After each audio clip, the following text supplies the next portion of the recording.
Good, good, good.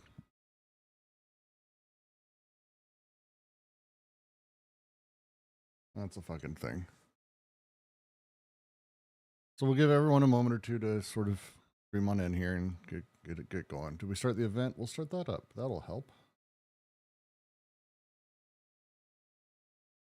Yeah, everyone have a good New Year. Doing all right?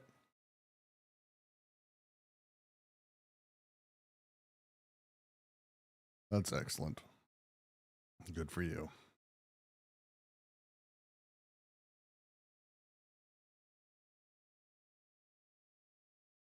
So we had a sick baby, well, toddler-ish, whatever she's at now. The holidays were like everyone was sick, everyone was fine, and then everyone was sick again. So it was just wonderful.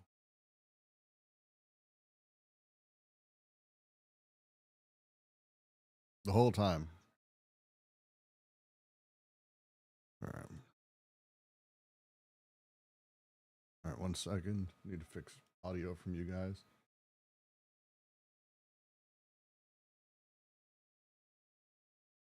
Like 4 to 6 weeks. It's not going to get better for a while then. Oh no, I know. She's already complaining. She had to go back to work, and she's like taking days off because she feels bad. That's the U.S. Exciting times, though. Being uncle soon. Yeah. Yeah, exciting. I get to exciting-ish. get all of the presents for a kid that you would never get for your own kid because you would have to deal with them. This really is your sister. That's such a brother thing to do. How can I make your life as annoying as possible? Drum sets. Something like that. Like that Fresh Prince episode where Ashley learns how to play drums. Oh, drum set's great, bro. That's gonna be like a great 7th birthday present for the kid. It is a very good one. Dexter, we have a drum kit, a little kid-size one that's waiting for him to get slightly older, and also for us to have a room that's not connected to the house. I say this as I was a jazz drummer for like a decade, so I would love it, but I do remember what it was like those first 2 or 3 years, and it is a journey, to say the least. Wait till he starts playing with people. Yeah. They all go to the drummer's house because you can't move a drum set. Yeah. What are you doing? The Eminem song? Yeah. Terrible joke. Just the worst. But I think we can go ahead and kick through and start getting going into this. Let's get Craigbot in here. So last week we left off about now recording. Thank you so much, Craigbot. Last week we left off about I don't know, what would you say, a third of the way? No? A little bit more, maybe? No, Brooks, I'm never one to measure. Yeah, something I'd like say that. a third's probably reasonable. Third is probably decently reasonable. It's not the worst idea.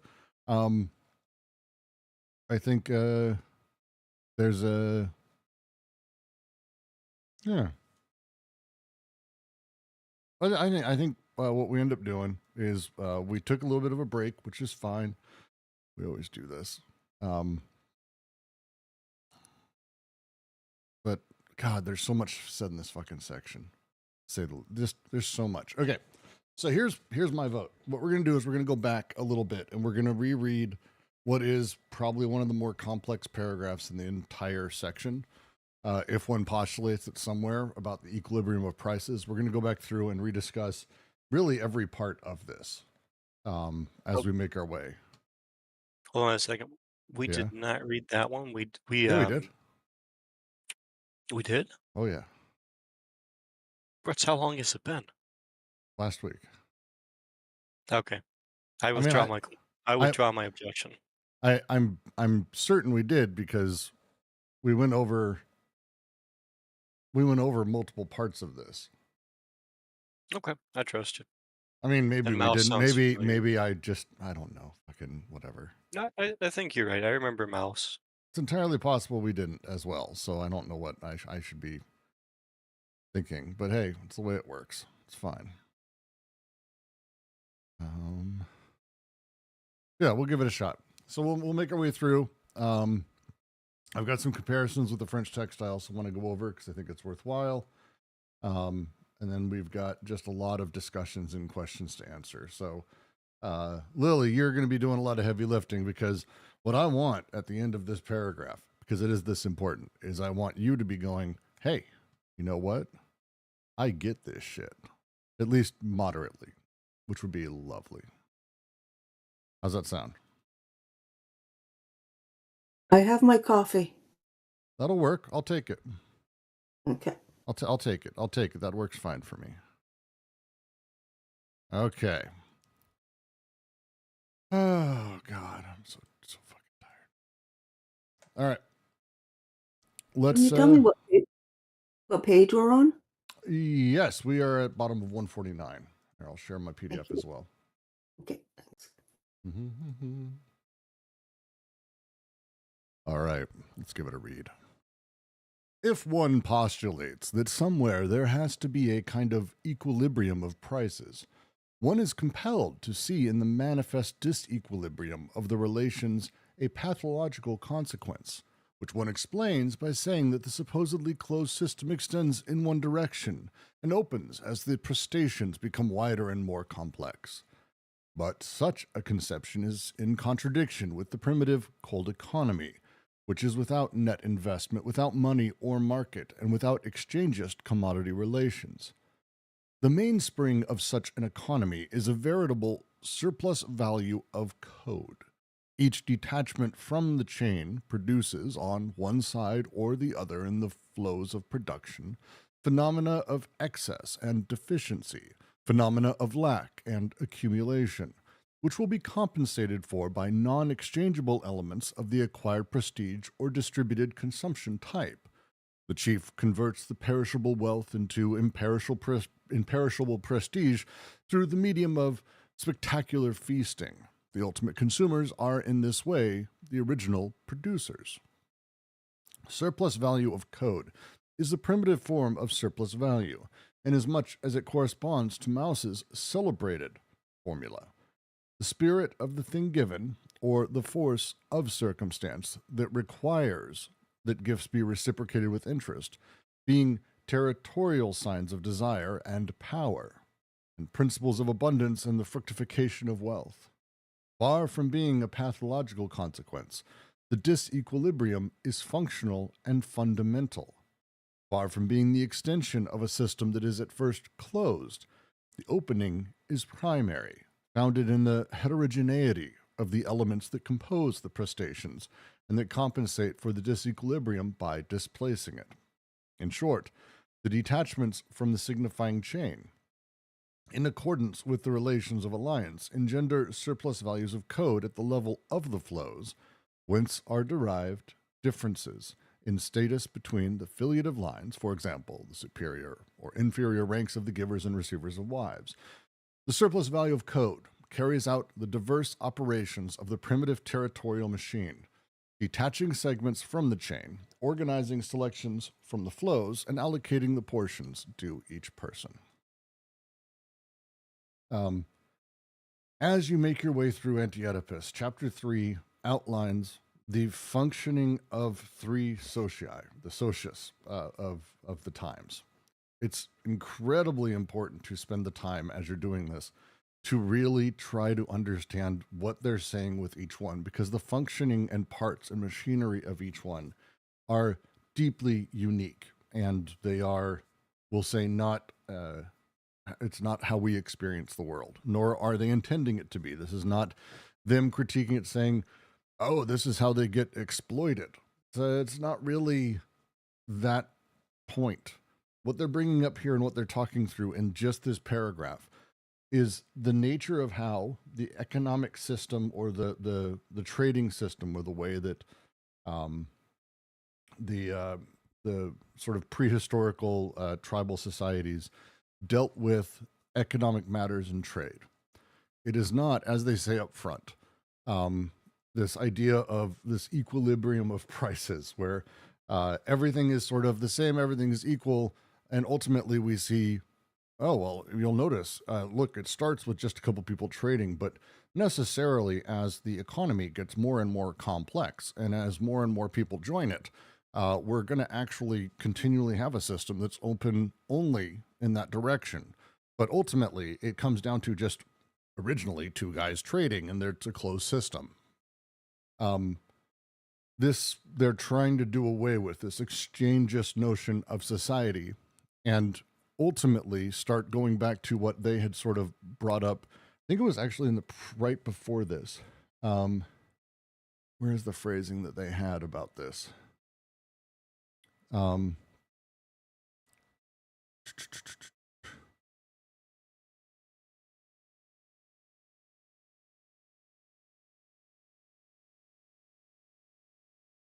Yeah, the two paragraphs before.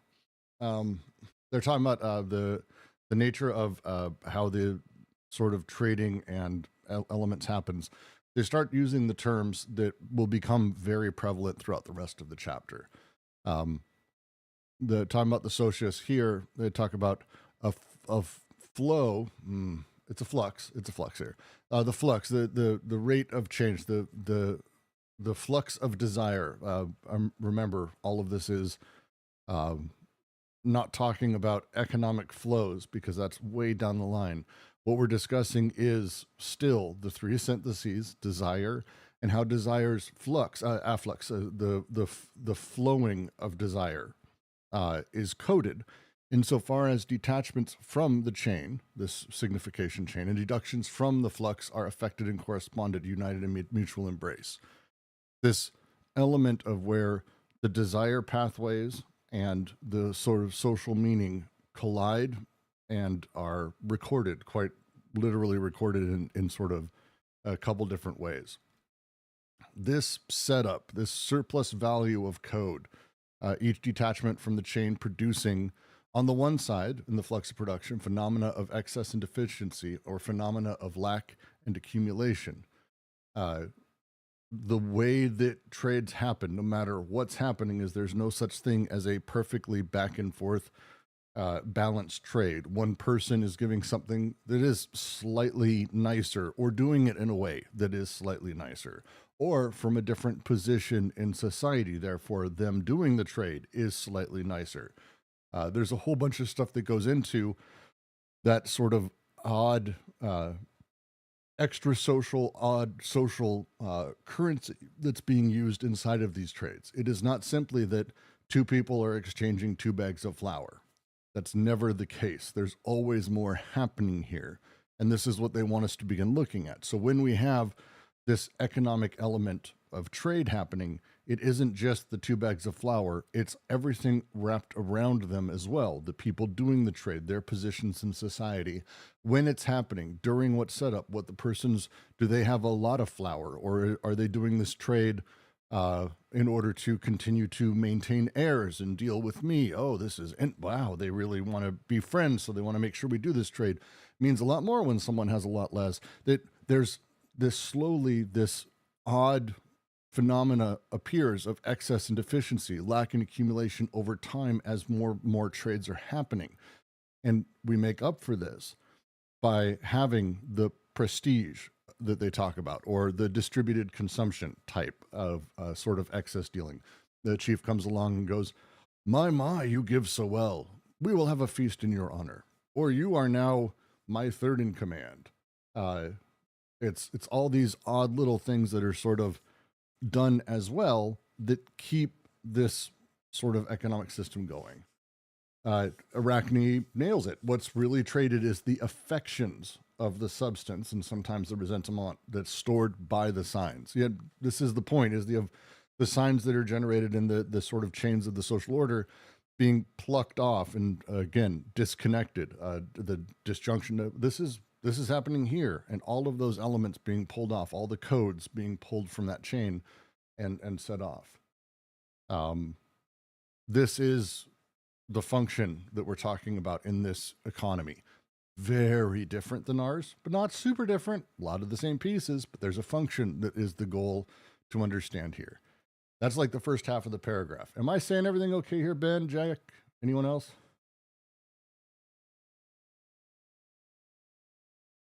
It's a Grateful Dead logo. I don't understand that, Jack.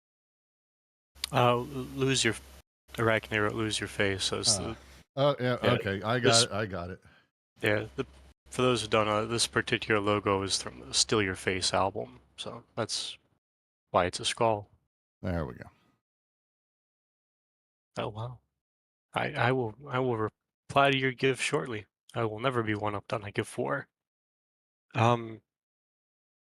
Yeah, I mean it's just differentiating between like the economics of the three socii, right? Like eventually money and markets will be a thing, and maybe there's GDP or like like for Marx, right? Like labor value will make exchange value possible, but right here we're just talking about two things, right? One of those things is that this is in the primitive economics, it's not the same, like there's just not a market or things like that. Mm-hmm.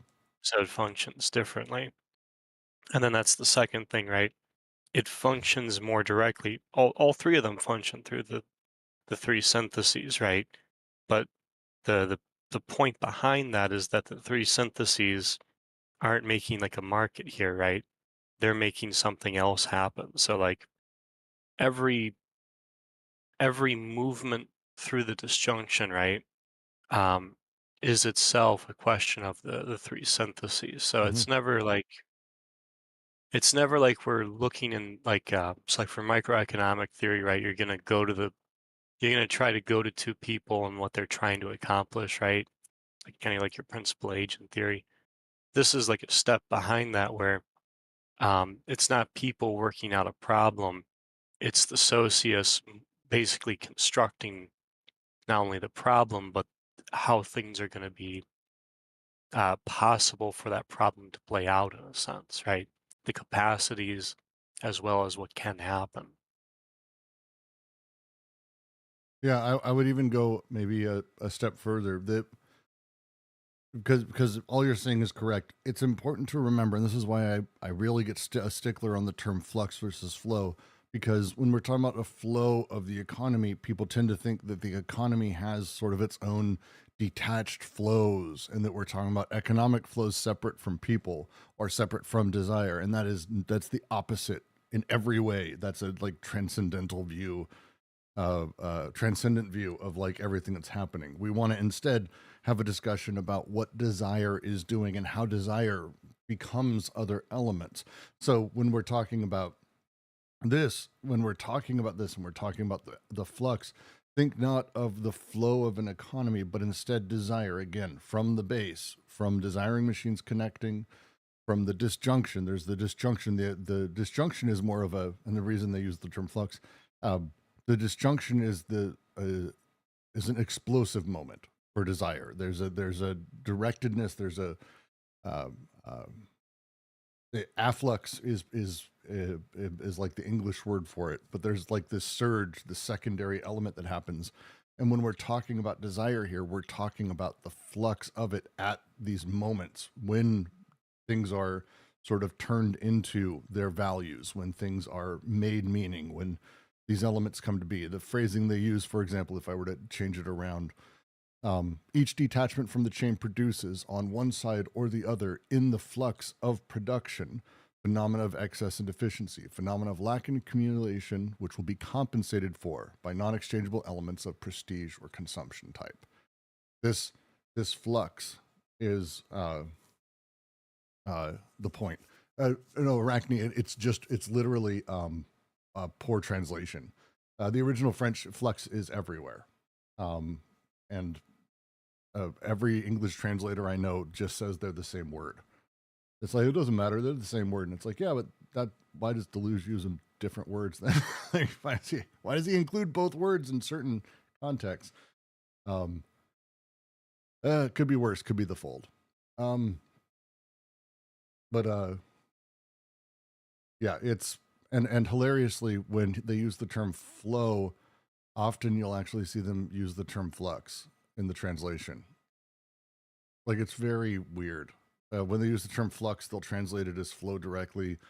When they use the term, it's very strange, the translation support. But again, the point is that we're talking about desire bubbling up. We're still talking about desire making its way through, going through the syntheses and exploding out and becoming these like we have this becoming these intensities, these recorded elements. And that's this last bit, the second half of this paragraph, where we talk about, just to say it again, surplus value of code is the primitive form of surplus value, inasmuch as it corresponds to Mauss's celebrated formula. And this is the formula: the spirit of the thing given, or the force of circumstance that require that gifts be reciprocated with interest, being territorial signs of desire and power, and principles of abundance and the fructification of wealth. When, and again, I use the example of a sort of gift giving today has this edge to it. It's more maybe an American Midwest thing than a West Coast thing, but it's throughout the world, where you say, hey, here's a gift, neighbor. You give them something maybe nicer than is worth on the occasion, or you do this to a friend, or you do this to a coworker. It instills this sort of requirement of a gift being reciprocated that's even better, and the battle of gifts begins. This is not far off at all from what they're talking about. The spirit of the thing given, as they phrase it, the force of circumstance that requires that gifts be reciprocated with interest. The collective contingent moment and all the social meaning and elements and coded elements that are going into that gift being given. This moment, all of that requires this sort of secondary element. And this is what the desire is doing. And to them, this is not a pathological consequence. This is not the downside, but instead, this is the actual setup. They say, far from being a pathological consequence, the disequilibrium is functional and fundamental. Far from being the extension of a system that is at first closed, the opening is primary, founded in the heterogeneity of elements that compose the prestations that compensate for the disequilibrium by displacing it. To say another way, the first trade wasn't balanced. If we go like, there's no way the first trade was like an equilibrium. That's not how it works. That's not how anything works. The first trade was open. There had to be other meaning, secondary things. There is a complexity from the jump. And this setup, this push, this force that then is sort of instigated by that first setup continues and kind of continues as a force today, as sort of a primary mover of sorts. Because there's no such thing as a balanced trade. Like, this doesn't happen especially in primitive societies, which are incredibly complicated. And so they say, in short, the detachments from the chain in accordance with the relation of alliance engender surplus values of code at the level of the flux, whence are derived differences in status between the filiative lines. For example, the superior and inferior ranks of givers and receivers of wives. The surplus value of code carries out the diverse operations of the primitive territorial machine, detaching segments, organizing selections from flux, and allocating the portions due each person.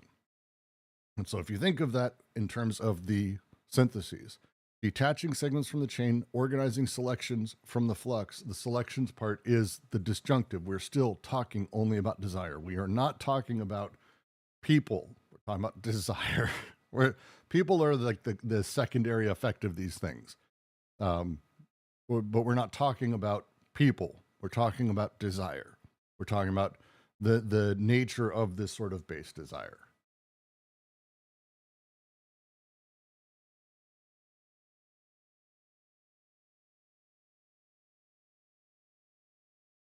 Well, I think this is why we have these things in North America anyway called secret Santas at work, where no one knows who you're going to be giving to, but you don't know who's going to be giving to you, and you don't tell, at least until the whole thing happens.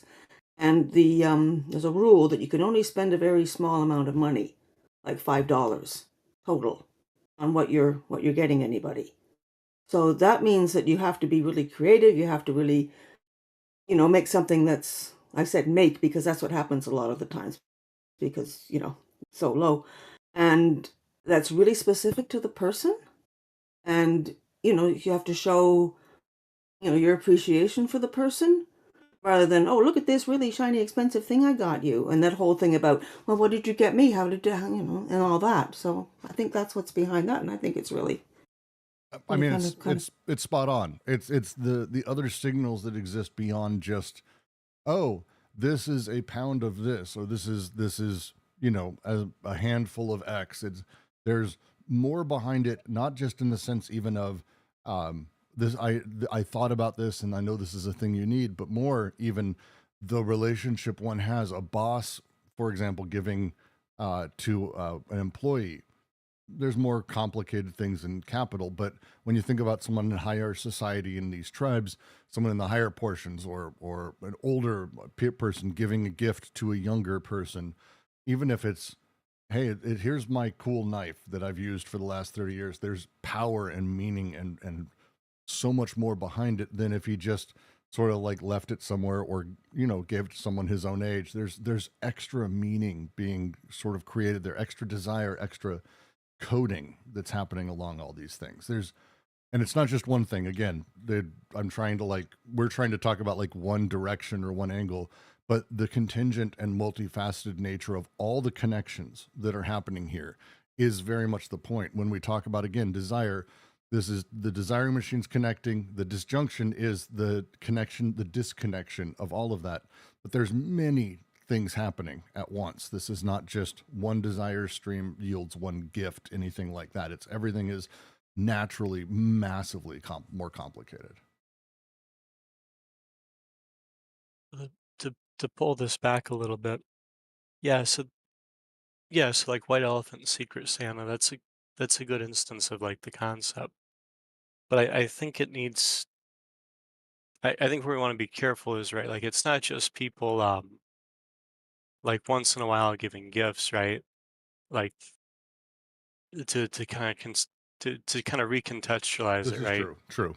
Um, so like if it's this is really the preconscious, right? But the preconscious itself is giving gifts within itself, right? To say it again, the preconscious itself is giving gifts within itself. So what it's doing, right, is it has through the first synthesis, it has right. We have a multiplicity, right? At least we can make it that simple for now, right? And within that, it's moving fixed capital and variable capital, right? Or what will become affiliative and alliant through the disjunctions, right? So as it's doing that, it's creating stock, right? And just the general like economic sense of inventory, right? It's just moving, in a sense, groups around, but it's moving. It's almost like subgroups, right?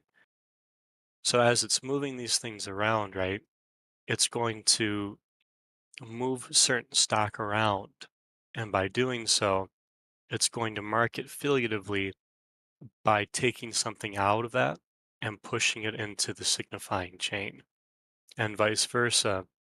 It's going to take something out of the signifying chain and push that into circulation within the multiplicity, which will make it alliant. So, like to bring it back to the gift giving example, right? Behind all of that, right, or the mechanics of it, in a larger social sense, right? Insofar as the social can be the preconscious, it's almost like saying where things go is dependent on this use of the disjunction altogether, right? So that when we're talking about affiliation, right, we're talking about, collections of stock constituted through that manner, right? Like the arborescents are just in like a managerial or family tree sense, but also the way that this causes, in the sense of like, in the sense of the signifying chain more so like circulation, right? Because it's causing the debt to both be marked um, affiliatively so that things take on that stock sense, but also to circulate it so that the debt actually moves as part of the multiplicity, right? It's now, if you go back to the connections, right, it's an emission. And by extension, right, as an emission, it's also going to be a skis. I'm sorry, what was the last word? Skis or break. Oh, okay. Yeah, skis sounds cool. Yeah, I'll be honest. Yeah, this surplus, code is that definitely relates to the idea of Marx's surplus value, right? In terms of capitalism. So this kind of idea of gift giving that creates the surplus code. Is he saying that that's the beginning of this notion of a capitalist surplus value of labor? I don't think it's so like Marxian evolutionist. It's more like, I mean, you can read it that way. I think it's more like, remember what we saw in 1 and 3.1 is capital can be seen as like as a specter, right, haunting these socii, and not for the sense of its use of surplus value of labor, not because it creates markets or not because it ensconces things in that shit called money, but because it decodes, right? That's what capital ends up doing. That is itself phantom-like, right? That's what haunts the socii. So the surplus value of code, you're right, it is clearly referencing Marx, right? But I don't think it's so much set up as like, because the socius is creating surplus value of code, um, it's a trajectory into capital. Because the sense they give is that progression is based on how the socii react to codification and basically insulating themselves from decoding. So it's not through labor, is the quick answer.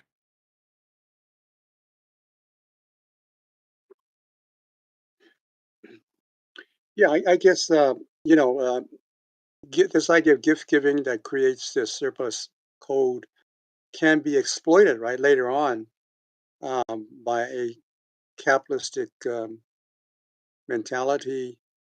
You can exploit that and create a surplus labor of which becomes a code, right? Surplus labor becomes a kind of a code that evolves from this original surplus code, right? And you can exploit that in a capitalistic sense, right? So you could you say that it is a you know that's how exploitation begins. There is a kind of element of a power relationship in the within this kind of surplus code, right? Of gift giving. Absolutely a power relationship. I'll give my sense, but I'll let somebody else give their sense too. My sense of it is like there's absolutely a power relation, right? That's one of the things the Alliant gives you. I don't think it's necessarily going that way for capital though, right? Because like you're correct, capital will reconstitute this in part through labor, right? But I don't think it's necessarily in the sense of like, I don't think the idea behind the three socii is to eventually get at how to expropriate labor, right? And then capital ends up being interested in that, but it's only interested in that insofar as this is what's at the base, right? Which is this filiative alliant system, or really the filiative alliant disjunction, right? I think that's probably the more essential thing about it. So my sense of it is it's going to be less about whether or not it's labor. It's going to be more about how to produce surplus value of code and how to use it, because the socius not only appropriates surplus value of code, but like we're seeing here, right? In appropriating it, it uses it to do stuff with the three syntheses. And that's, I think at base, that's the critical thing, so that when it does in part become labor, labor's material insofar as um, that former point I just made is really at stake, right? So it's not that labor itself is the critical thing. It's that the surplus value of code as such is the critical thing.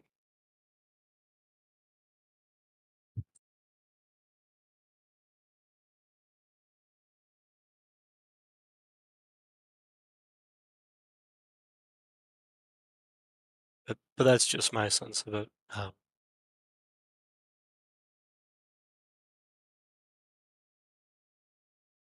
All right.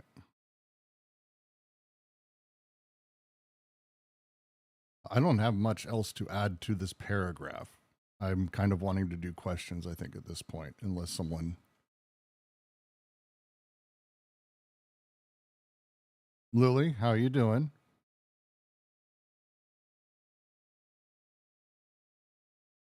I keep thinking of sort of medieval, like Elizabethan, like filial chains and all the kind of alliances and betrayals. I don't know why that's coming to mind. I don't even know if it has anything to do with this, but maybe I'm just saying it to get rid of it, but that's what keeps coming to mind, like the whole idea of the descent and kind of the, I don't know, the entitlement to power that gives, and then the challenges to it from affiliated, like the horizontal. I don't know what that's. Sorry.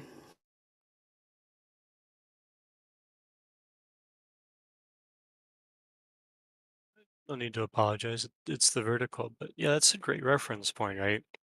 The thing that's kind of behind it is like, so like the Elizabethan dramas, right? Like it's tempting to go straight into like the personal for the family and for the characters because it's really interesting, right?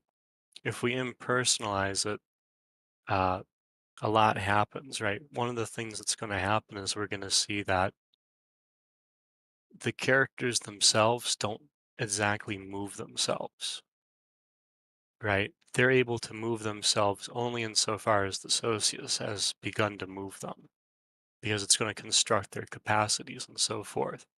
So that, like, I mean, I like Shakespeare, right? So like in King Lear, when the letters circulate, right? One of the things that's happening here with an AO tent, right, is the letters are circulating a form of debt. And that's this libidinal debt, right? Because it's a productive debt. So in that sense, it's yeah, I mean there's some vengeance and stuff and there's deceit going on, but the deceit itself is producing um through the debt, right? So it's going to circulate and it's going to change the multiplicity in its self-relation. And in doing so, it's going to change its capacities. The markings are going to change, and so forth and so forth. Yeah, I can see the socius. I keep seeing it as kind of a network. It's got little paths, and then it's got these intersection points, and there's kind of a swelling around the intersection points, and that's kind of the picture I'm getting. And then I haven't got to the point where I picture it as being three dimensional with these columns going up and down, and then these sort of spreading spider web. Not really spider webs. That's too organized, but you know, that's the picture that's forming. That's its surface. But yeah, exactly.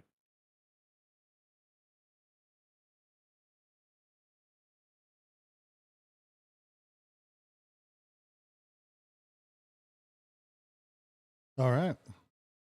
So then the next paragraph it is?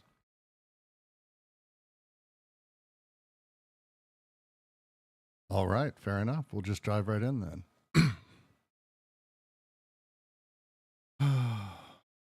Is this the one, or is the previous paragraph the one that had the thing from Leach? You know what? We're actually going to skip the footnote. Fuck it. We're going to move on to the next paragraph. The idea that primitive societies have no history, that they are dominated by archetypes and their repetition, is especially weak and inadequate. This idea was not conceived by ethnologists, but by ideologists in the service of a tragic Judeo-Christian consciousness that they wished to credit with the invention of history. If what is called history is a dynamic and open social reality, in a state of functional disequilibrium, or an oscillating equilibrium, unstable and always compensated, comprising not only institutionalized conflicts, but conflicts that generate changes, revolts, ruptures, and scissions, then primitive societies are fully inside history and far distant from the stability or even from the harmony attributed to them in the name of a primacy of a unanimous group. The presence of history in every social machine plainly appears in the disharmonies that, as Levi-Strauss says, bear the unmistakable stamp of time elapsed. It is true that there are several ways to interpret such disharmonies, ideally by the gap between the real institution and the assumed ideal model, morally by invoking a structural bond between law and transgression, physically as though it were a question of attrition that would cause the social machine to lose its capacity to wield its materials. But here, too, it seems that the correct interpretation would be, above all, actual and functional. It is in order to function that a social machine must not function well. This has been shown precisely with regard to the segmentary system, which is always destined to reconstitute itself on its own ruins, and likewise for the organization of the political function in these systems, which in effect is exercised only by indicating its own impotence. Ethnologists are constantly saying that kinship rules are neither applied nor applicable to real marriages, not because these rules are ideal, but rather because they determine critical points where the apparatus starts up again, provided it is blocked, and where it necessarily places itself in a negative relation to a group. Here, it becomes apparent that the social machine is identical with the desiring machine. The social machine's limit is not attrition, but rather its misfirings. It can operate only by fits and starts, by grinding and breaking down in spasms of minor explosions. The dysfunctions are an essential element of its very ability to function, which is not the least important aspect of the system of cruelty. The death of a social machine has never been heralded by a disharmony or a dysfunction. On the contrary, social machines make a habit of feeding on the contradictions they give rise to, on the crises they provoke, on the anxieties they engender, and on the infernal operations they regenerate. Capitalism has learned this, and has ceased doubting itself, while even socialists have abandoned belief in the possibility of capitalism's natural death by attrition. No one has ever died from contradictions, and the more it breaks down, the more it schizophrenizes, the better it works, the American way. And tell me their fucking acceleration is. All right, there's the metric ton said in this fucking thing. There's so much said in this. The opening statement is probably one of my favorites because you'll get, it's one of those things that if you've never come across the kind of sentiment that they're responding to, it probably feels weird. It's like, of course they have history, but it's not unusual in a lot of places, even within academia, but I would say over the last 100 years, many, many, many places where we talk about these sort of cultures as though, oh, they're ruled by a handful of gods. They don't really have a history like we do, where they know where they came from or what they've done or what's happened around them. They purely are these archetypes and repetition. There was a school of thought, I think I would say argue there still is, kind of horrifying actually. Just did a sort of partial rereading of a friend of the DGQC was doing a reading of Cannibal Metaphysics, and it just comes to mind. I know, Jan, Roger, I know you're here. It's just, it pulls out Viveros, I think, pretty strongly. Yeah. Cannot talk really, but yeah, that's what I said in chat. It just puts the priority of the process back into the present, and now the present, is it's the present of a territory, or it's a particular present. It's never like this kind of universal present that is enmeshed into this overall or overarching frame. But this kind of framing or structure is something that is produced into the ideological praxis of creating history. We look back and we frame people into what in the manner we see history. So history is not neutral. History is already ideologically constituted. And so when you look at anthropologists that go out of a naturalist ontology and explore, totemism, animism, perspectivism in the case of Vivero de Castro, you're getting a different take on processes, on elements, on structure. So it displays this a lot, and it gives full validity to I would say beings, but beings and becomings or molecular ways of being that are not the norm and that have been discarded into the trash bin of our own history or the way we see history.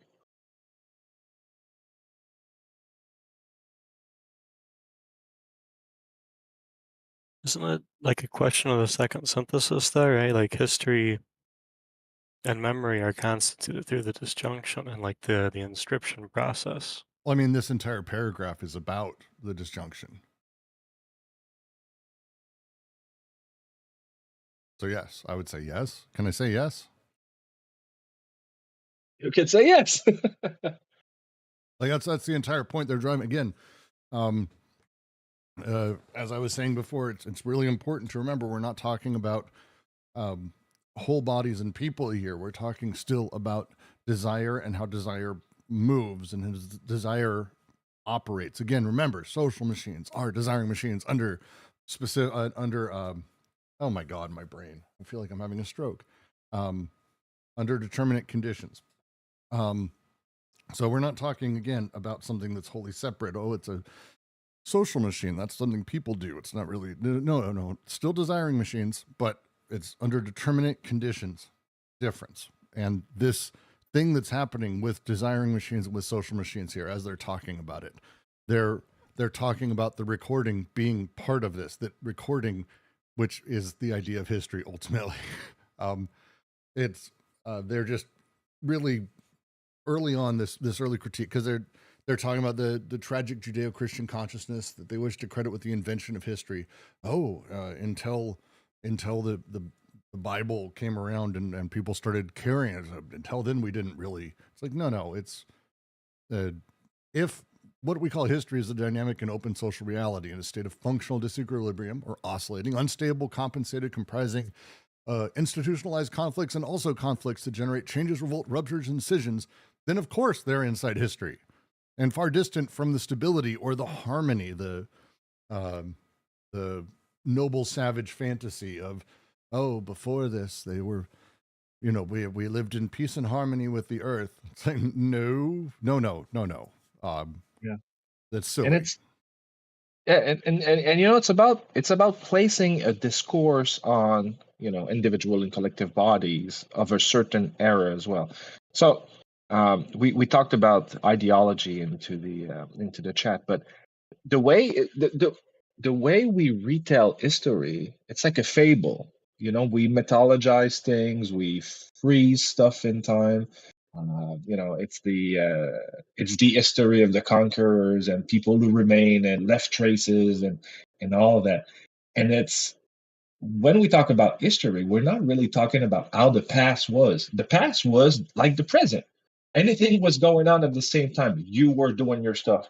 This other person, this institution was doing this. Other institution was breaking down. The police, Gaza and all that stuff. Everything is happening at the same fucking time. So when we look at history, we have a complete framing of a past, present, that is completely skewed because we don't view history as processual. We see history as a series of stages with breaks and structure break. But it doesn't function like that. When they say, for example, like a machine always breaks, it's this break is inherent to the functioning. And it's the same thing. If you look at the machine, you'll say, we describe a piston. The piston goes down, the piston goes up, the gas goes in, it ignites, the pressure, blah, blah, blah. But when it's working, it doesn't have to do much with the discourse we put on it. But history is the same thing. Stuff was just happening. It's just that, we put it into a discursive and structural form afterwards, and regarding our own categories and understandings of it.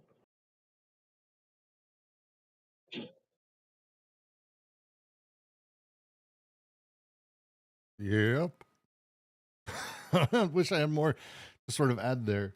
But to Jack's point, when we're talking about the disjunction, the selection process that's happening, the selection process of not just social machines, but desire. Again, we're talking about desire under determinate conditions.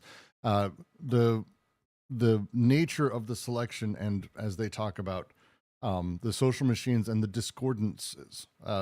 I prefer discordance versus disharmony because, to me, discordance, which is the original word they use, the meaning tends to be not pulling away from harmony, but instead the discordance, the convergence that is discordant rather than disharmonious, which sort of stems from a harmony. It's a idealistic word versus a emergent word.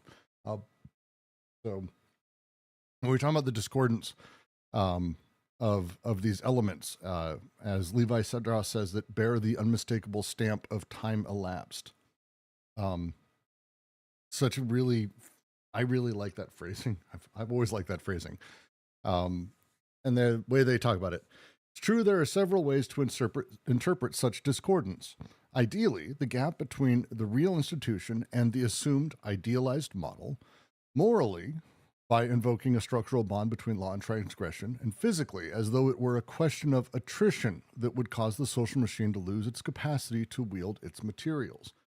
There's a lot of possibilities of what these discordances really are. Is it, the reason it's not measuring up is because we've idealized the institution or the thing that these people belong to, and as such, they're not matching up. It should be, so we can assume it's actually harmonious. And no, morally, because we want to talk about law and transgression. This stems from it feels like Bataille bursting through here. And then physically, when we're talking about the attrition that would cause social machine to lose its capacity to wield its materials, these elements, they then really sort of take. Here too, it seems the correct interpretation would be, above all, actual and functional. It is in order to function, a social machine must not function well. There's a very different way of looking at stuff, and it is, at least it was for me, first time through the book and even since then, because we like to talk in a very idealized way of the social machines of society. Here is how it operates, and it works best when it's working best, and it's smooth and it's clean. It's another reason I hate the word flows versus flux, because again, it pushes towards this idea of like a smooth, fantastic operation. When social machines not functioning, their breaking down is how they work.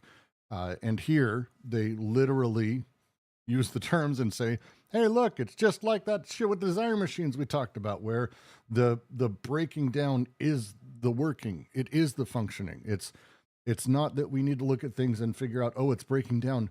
What we need is a perfectly smooth, no issues process. Like, no, that's the best part. This is where shit really works. And this is the thing they're really trying to push. Again, we consider desire, we consider the dysfunction to be the function, that dysfunctional activity socially, these elements is actually how things are working.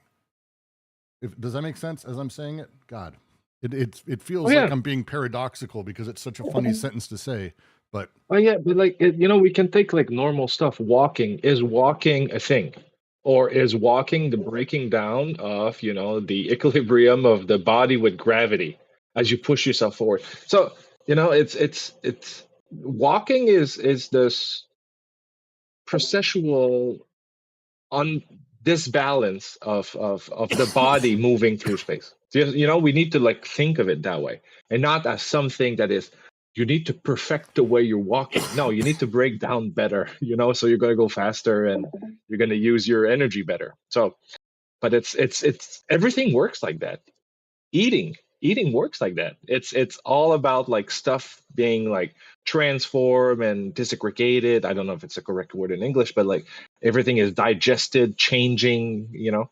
But you can go into really, really, really small normal processes like that to understand that kind of theory, because that's what they're talking about. Because it's, you know, it's kind of a transversal way of understanding everything that is going on. So history functions the same way. Social relations, you know, the way we constitute ourselves, the way we become, it's about, you know, breaks and like stuff that falls apart and picks back up and restructure, you know, the territorialization, deterritorialization, reterritorialization that they speak in later books. It's just those processes ongoing at all times.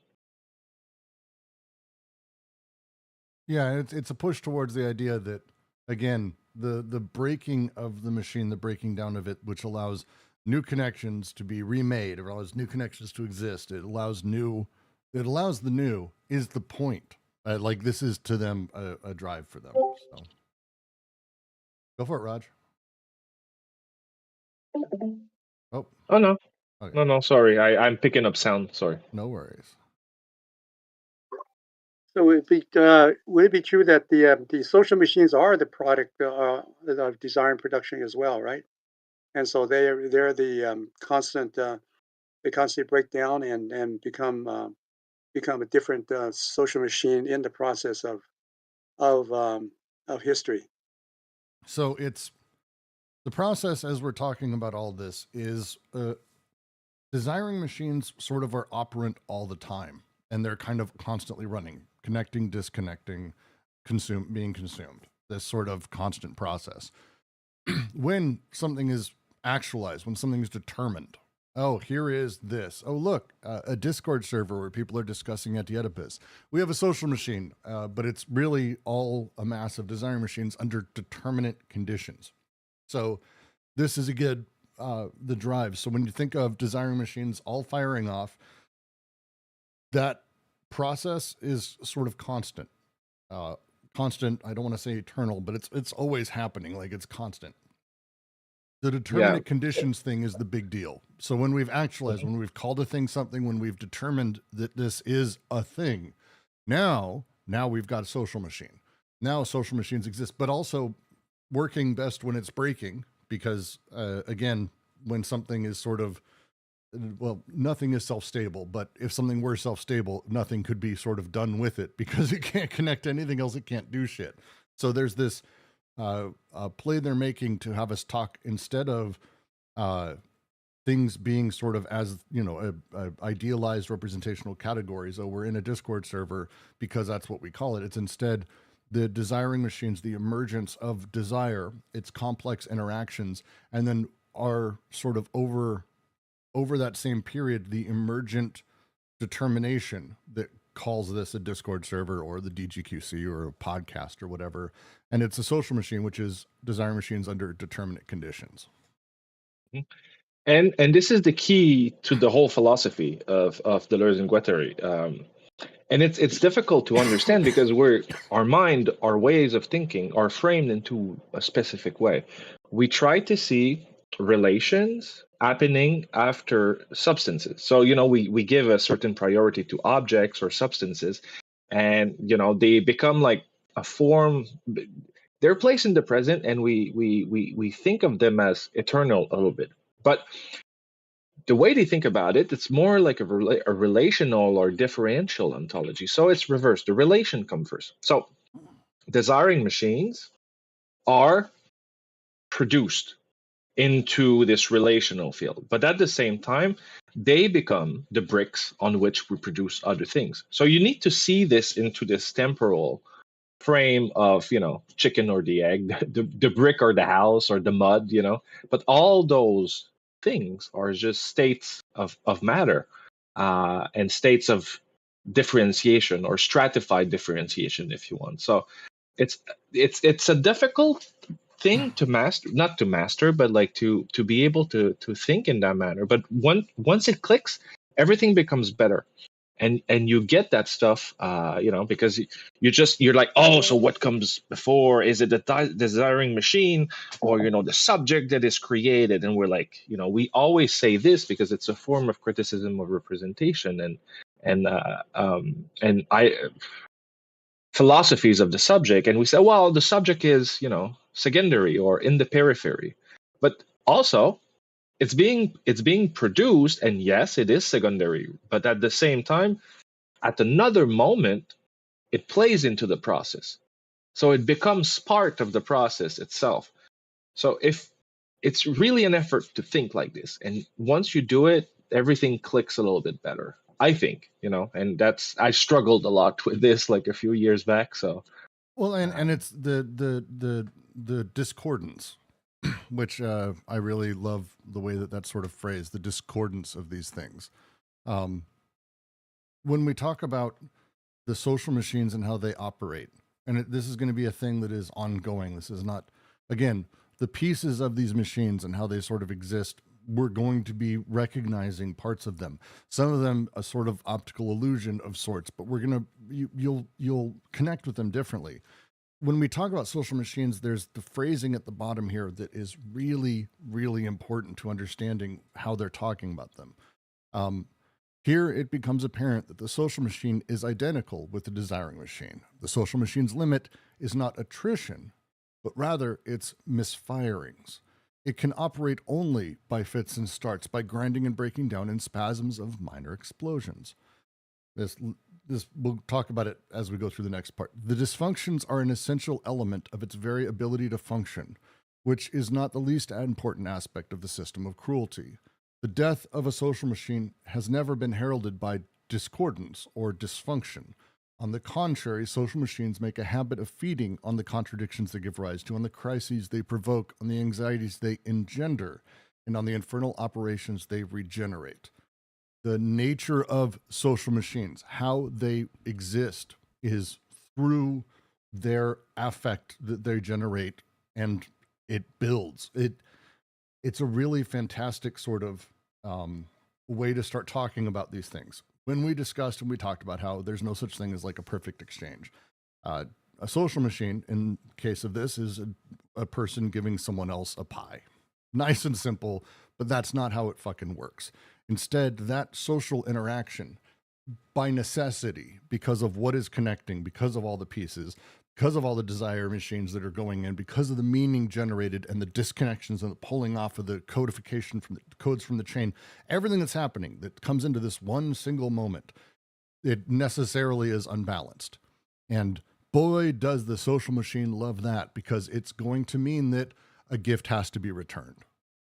And it's going to mean another gift. And it's going to mean other people see that, and then they'll be pressured to give that. There is a mimetic nature to social machines that they, through the nature of the contradictions they give rise to, the crises they provoke, the anxieties they engender, and engender is the word that they use here, and it's a great use of the word. There is a constant push towards more of it, more anxiety, more infernal operations. And the social machine this way is working best when it's doing this.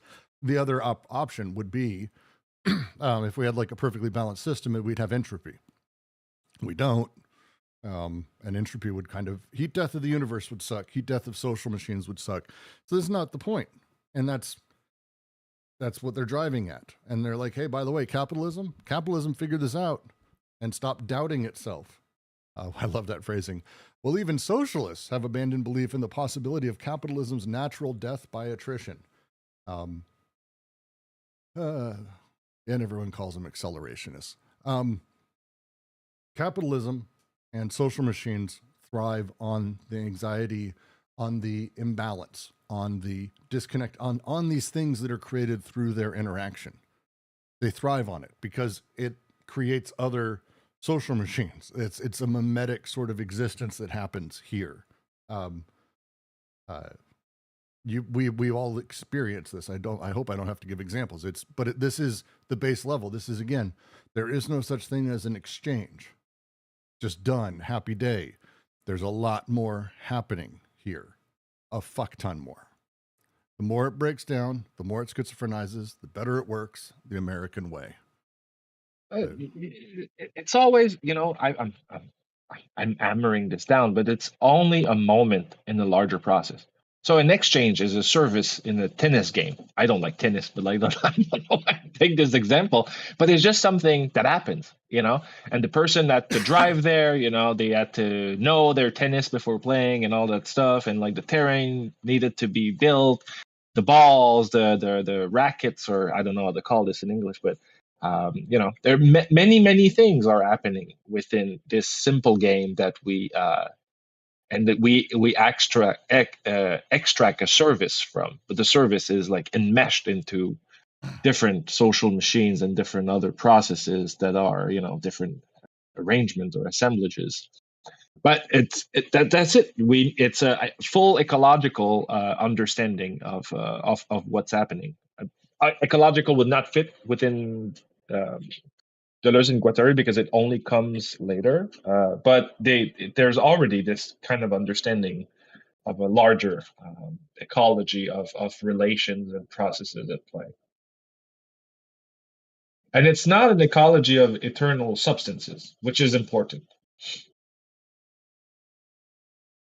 So you're saying that this kind of disequilibrium within this history, the historical process of is inherently will lead to capitalist societies, right? And that this will naturally occur because it's a natural imbalance that is inherent to that originates from I'm hesitant to say that they'll say it's driving directly at capitalism, like that it's going, no matter what we're talking about, this is going to be a capitalist world, but more the nature of desiring machines and the nature of social machines because of how they operate. It's not that so much capitalism is inevitable, but instead that capitalism is a system that figured out this, like, is a system where this is no longer sort of a space where it doubts itself. That's in reference to the way desire is sort of treated within, for example, the savage, uncivilized, barbarian, whatever. They have a million terms for this. But the first socius, because in the first socius, the way that desire is being sort of dealt with is having everything hard codified. And by being so directly coded and so close, really what is a big deal to them is that the social machines and the codification of desire is able to trap all desire. They can't let people just freely run around and do whatever they want. In fact, socially, they're terrified of this. They're all the potentials of this sort of system to be out of control and wild, even though they know things are codified and they're consumed as people sort of trade them. And they sort of have this sort of exchange-ist kind of thing that's happening in debt relationships. There's all these things that are happening and everything is coded ultimately, but it doesn't really trust itself to just sort of allow social machines to run free. They're necessarily coded and related to code, and they're necessarily quite literally etching and recording everything inside of you. Like it's the way that these things become codified.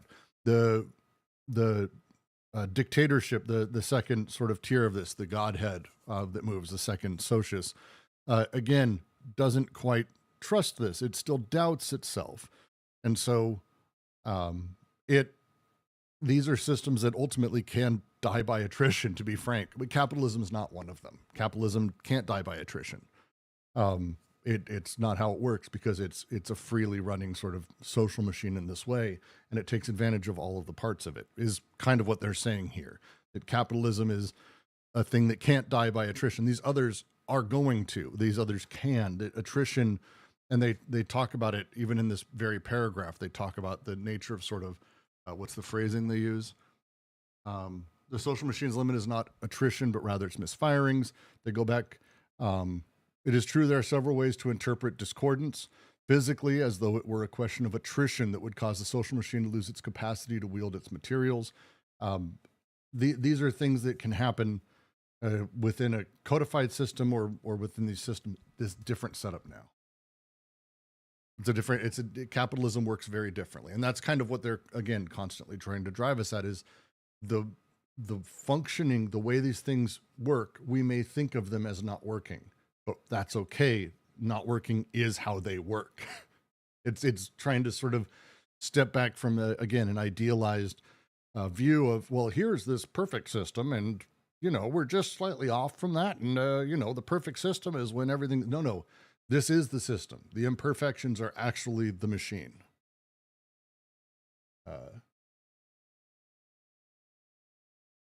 Arachne writes, "Oh, larva.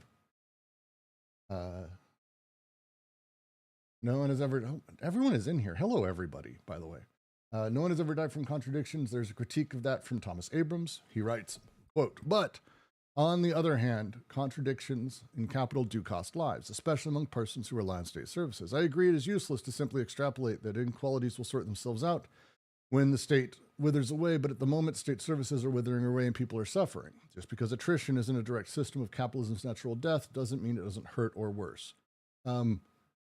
Yes, I think, to me, I've always taken that line as the death of capitalism. Because it's in the original French, they have the line, 1 sec, I want to make sure I get it exactly right. Roger, I feel like I want to get you in What? this. I'm not going to look at the French version, so just say it and I'm going to repeat it. It's the line, jamais personne n'est mort de no one has ever died from contradictions. Yeah, jamais personne n'est mort d'une contradiction. Yeah, which is, again, they're not saying that people don't die from the contradictions in capitalism, but it's that people don't die just from a contradiction. Like that's the point they're making, is that actually contradictions tend to be where people thrive, where we have these sort of odd moments. And so it's a slightly different take, I think, than that. It's a fair critique though, because capitalism does murder a fuck ton of people. Still, it is not an accelerationist sentiment, to say the least. Arachne writes, as far as I've distinguished it. All right, let's give it a shot, Arachne. The first stage is the primitive territory. Second, despotic, barbaric organization in the borders of the land. And the third is a capitalistic transcendental island. So primitive is not barbaric for them.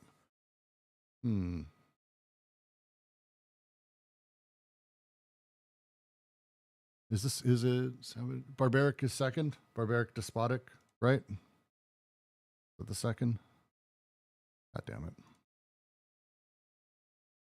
Yeah, it's the second. Yeah, it's the second. I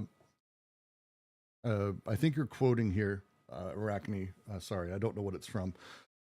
In primitive communist societies, a perverse coding of the world takes place. Perverse because a cruel system of descent and marriage lines prevent the immediate enjoyment and the erotic and economic fruits of the earth. Yeah. In state-forming barbaric despotisms, a central overcoding by a transcendent instance. The signifier or despot is at work. Signifier, in the Lacanian sense, also includes personifications. That's fair. In the capitalist phase, the coding or overcoding of savage and barbaric societies is replaced by a purely immanent axiomatization. Coding regulates desired and undesirable qualitative executions. Axioms underlie a purely quantitative, value-free regulation of desire and production. It's not far off. It's a fair general way to talk about it. It's a conceptual schema, bigotry on the part of D&G. Now they almost defend the benefits of ecumenical transcendentality for the sake of this progressive understanding of social structures.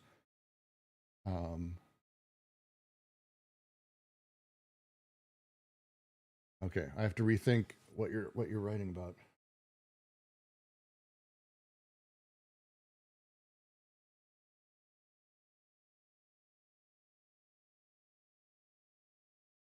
No, it's a good. I'm gonna have to reread it later. I'm not sure my brain will be able to handle it right now, unless anyone else wants to try taking it on. And acceleration, because we have people in the server who constantly are saying that they're accelerationists. That's the whole thing.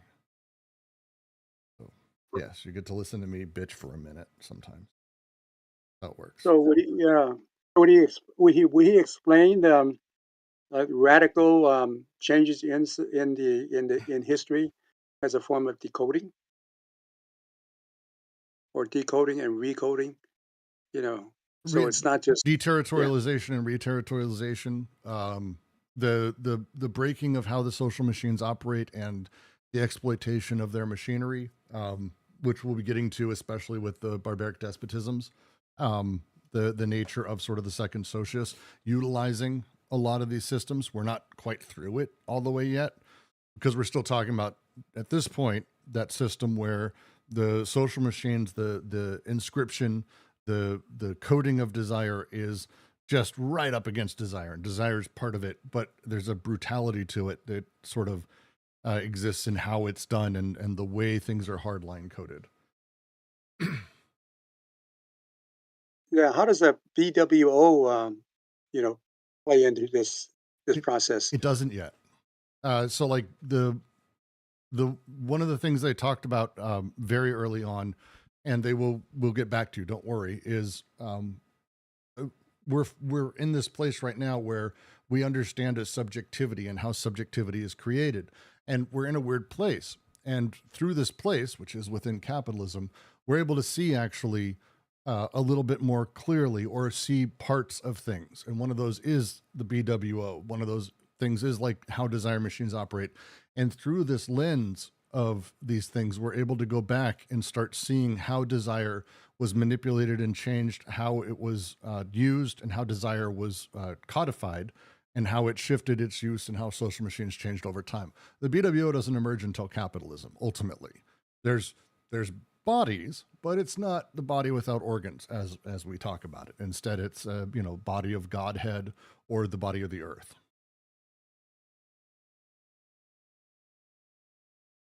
Is that a fair statement, Roger? Yeah, but the body without organ was always there. Well, it is Potential or the exists, but virtual. it doesn't emerge. No. It doesn't Yeah, emerge so until let's- capital.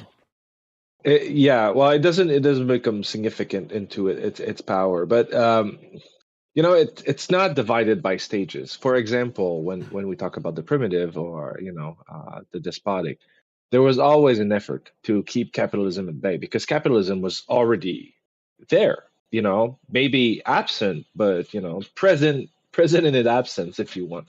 To cast it off was to make sure that nothing was axiomatized, nothing would lose its spirit and its place in society. But there was always a potential for this thing to emerge, because it's always been with us. Capitalism is this system that now structures everything, but it was lurking in the shadow back then. So I would say yes, it is different structure, a different moment in history, but at the same time, capitalism is like transversal to it all. So we need to be a little careful on this, but it's the explanation was fine. Just wanted to add this. Yeah, fair. Trust me, I really, really don't want to oversimplify to the point of getting things wrong, as other people may be okay with. And that's a reference to somebody else. Maybe. Got to do my best. Let's see. Yeah, I think that's actually most of this paragraph.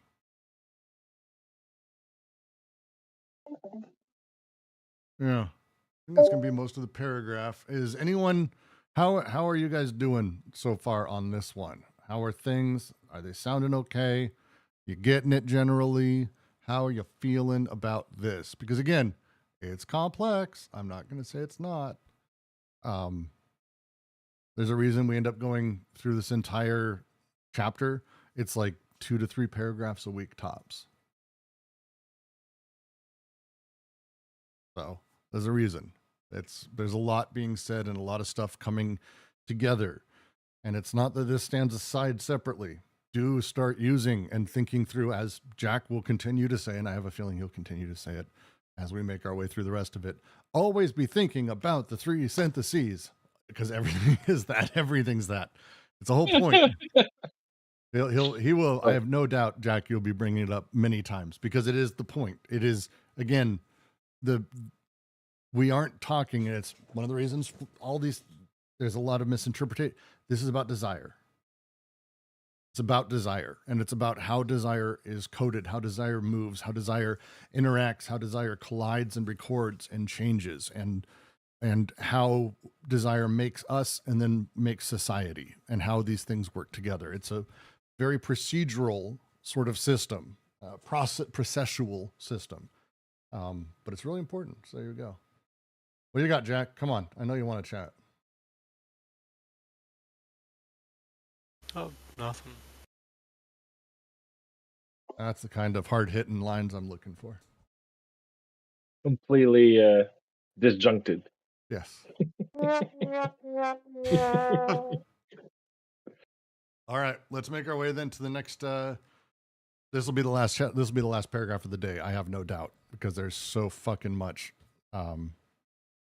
There's so fucking much happening here. God damn it. Okay.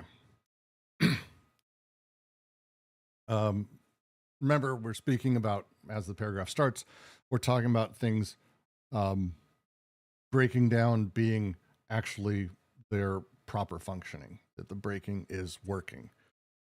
But this is already the point of view required, given a change of perspective, for examining the primitive socius, the territorial machine for declining alliances and affiliations.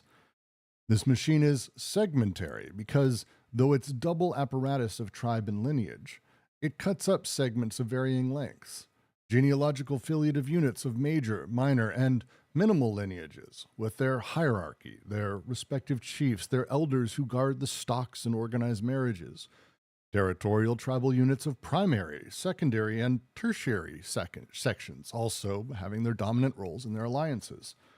The point of separation between the tribal sections becomes the point of divergence in the clan structure of the lineages associated with each section. For, as we have seen, clans and their lineages are not distinct corporate groups, but are embodied in local communities through which they function structurally.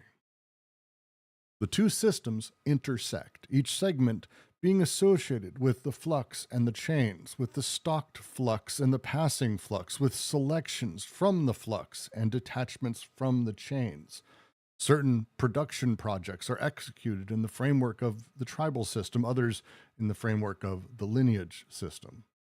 The variability and relativity of the segments are responsible for all sorts of penetrations between the inalienable elements of filiation and the mobile elements of alliance. This is explained by the fact that the length of each segment, or even its existence as such, is determined only by its opposition to other segments in a series of interrelated stages.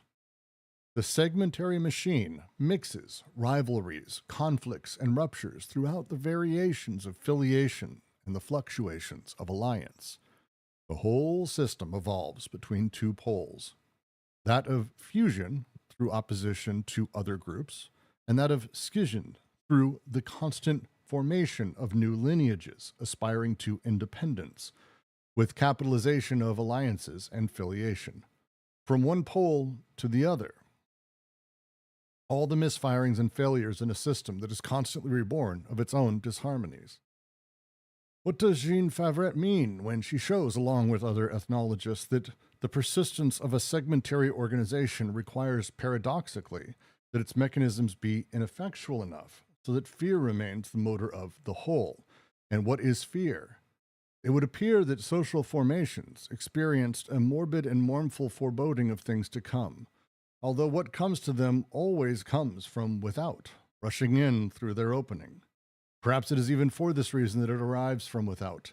They suffocate its inner potentiality at the cost of the dysfunctions that constitute an integral part of the functioning of their system. Whew.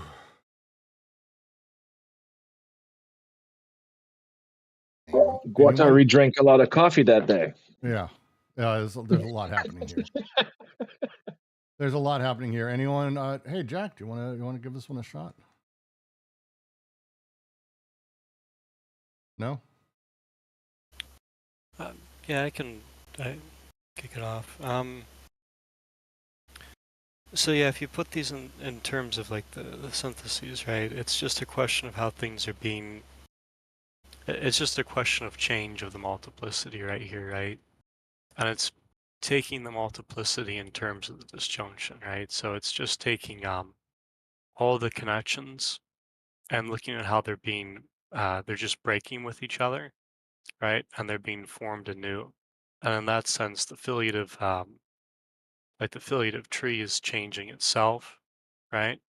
But by the same token, the alliance is changing itself. So like when they talk about makes use of schism to exercise fusion, right? So we're talking about how things are being brought together, but also how it can be exercised, right? So it can be kind of done away with, right? So this is a sense of which the multiplicity can be kind of a question of bringing things together, but also a question of kind of not necessarily insulating that, but in a sense, kind of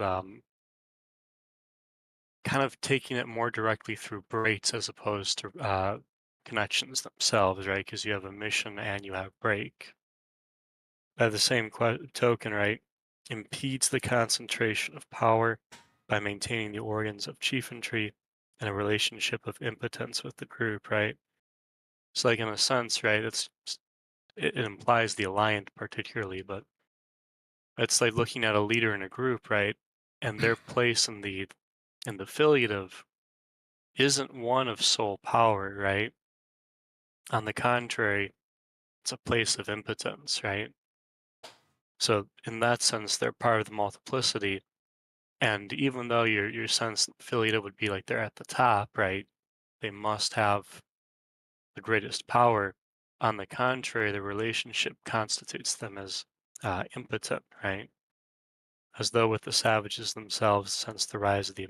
Oop, I jumped paragraphs, didn't I? I think so. That's okay. But Because nobody corrected me. here's the thing: they're making this point over the next few, and it's you weren't exactly in the wrong place because what they're driving at a big push is, and they say it sort of up front that we can't be talking about a tribe, like the idea of a tribe, a group, a thing that. Instead, we've got to be very specific and talk about the segmentary nature of all of these things. When they talk about Jean Favret and her work around specifically like the witches inside of different tribes and how the sort of ethnological background she's going for, her big push was talking about how there's like in any tribe isn't one big tribe with a single chief. We like to talk about it that way. We make our movies that way. We tell our stories that way. But the reality is that inside of the tribe are a multitude of groups. It could be maybe family versus family, or clan versus clan, or hunters versus this. Like the group, which are all dynamic and not static. Exactly. There's no, oh, I'm in this group and never any others. It's hunters as a group against cooks, for example, or men versus women, sort of, probably less so. Birthing women versus married women. Different sides of the clan. Oh, these guys are on the eastern side of the thing. These guys are on the western side. There's going to be points of separation. To quote, the point of separation between tribal sections becomes the point of divergence in the clan structure of lineages associated with each section. For as we have seen, clans and their lineages are not distinct corporate groups, but are embodied in local communities through which they function structurally. This is, hey, I have my filiative line. I'm the Browns, yay. But that's not that the Browns are a distinct group.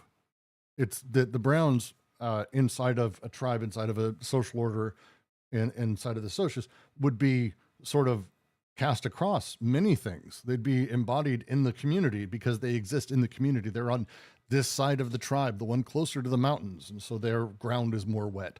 Or they're over here, or part of them are part of the weavers group or the hunters group. This it is my last name, Brown. It's not racist, Rod. God damn it, Roger. My last name. I'm I was just like, what the fuck is he saying? I don't know. Okay, that's my your fucking last name, you dick. God damn it.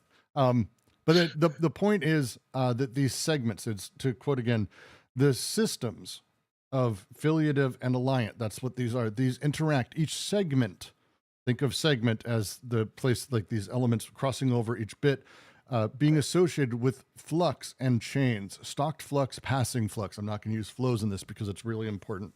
With selections from the flux, detachments from the chains. They have it in parentheses. Certain production projects are executed in the framework of the tribal system, others in the framework of the lineage system.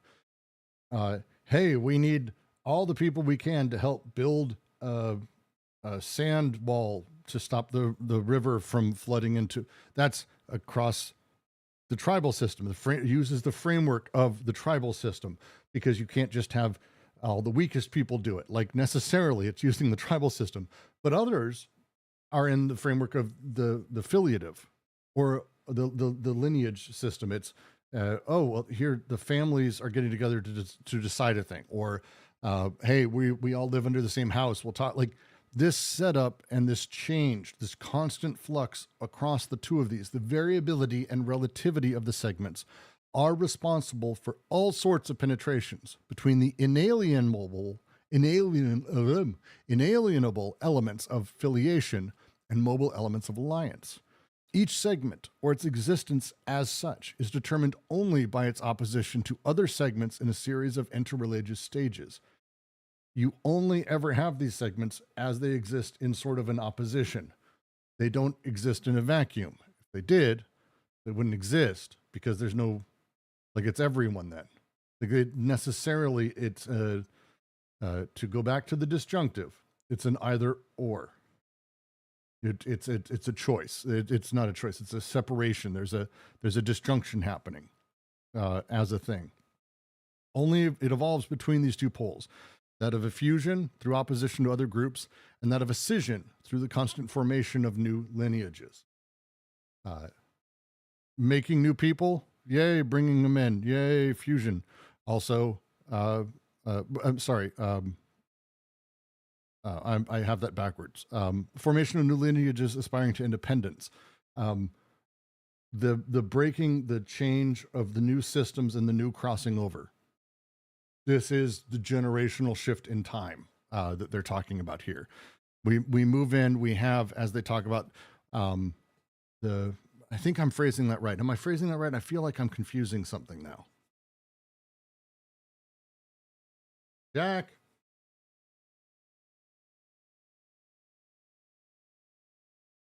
Yes. Am I confusing something now? Well, in terms of generation? The whole system evolves between two poles, that of fusion through opposition to other groups, and that of scission through the constant formation of new lineages aspiring to independence. Okay. What does that mean? I mean, it means simply that, right? Like, it's just, even though I was in their hung paragraph, it's what I was going over. You're talking about how social formations are always groups, right? And in that sense, they're a multiplicity in themselves, but they always belong to a series of multiplicities in a sense, right? Because like you have that group, but you also have that group in its relationship to another group, right? And that is itself always a question of the preconscious and the unconscious. But more directly here, right? Like affiliation alliance are always what are constituting groups and amassing the stats and debts that go with them, right? So in one sense, you always have filiation being remade, right? So even though it's arborescent, and we can think of it like a family tree, it's always shifting, right? And just like in the way that, in a managerial sense, there's new positions being created, there's positions being taken away, right? Affiliation kind of works in that sense where as the group is changing, the affiliation is going to change too. By the same token, right, it's changing in large part as alliances um, are basically productively forming, right, because they circulate the debt, and it goes hand in hand, right?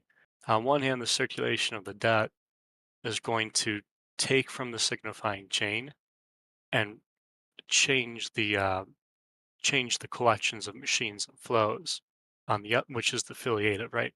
On the other hand, from the from the affiliative, so from your objects and flows, right? Something's going to be taken and brought into the signifying chain, which is going to change the alliance, but it's also going to pull out affiliative.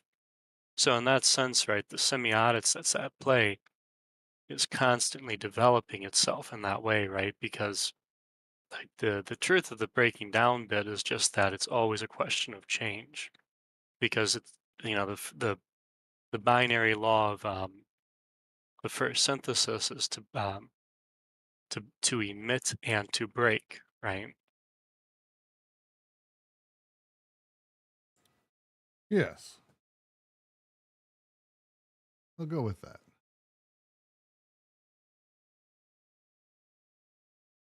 Is that making sense to everyone here?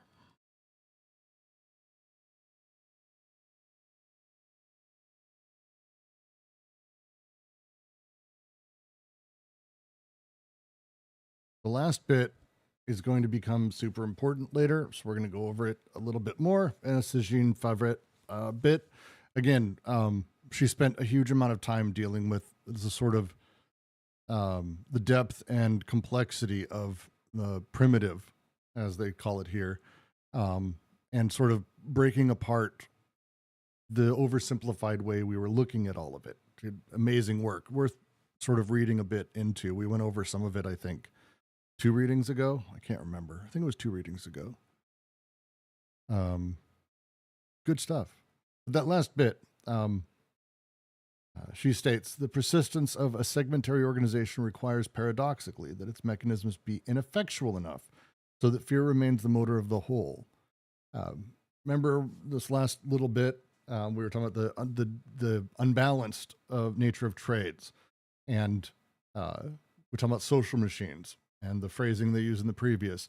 The death of a social machine has never been heralded by a disharmony or dysfunction. On the contrary, social machines make a habit of feeding on contradictions they give rise to, on the crises they provoke, on the anxieties they engender, and the infernal operations they regenerate. This is these things. It's, as they say, what is this fear? It would appear that social formations experienced a morbid and mournful foreboding of things to come, although what comes to them always comes from without, rushing in through their opening. Perhaps it is even for this reason that it arrives from without. They suffocate its inner potentiality at the cost of the dysfunctions that constitute an integral part of the functioning of their system. So great. Like it's such good writing right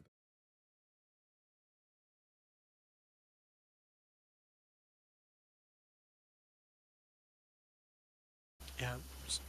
To expand on what I was describing, like, so that's like the mechanics, right?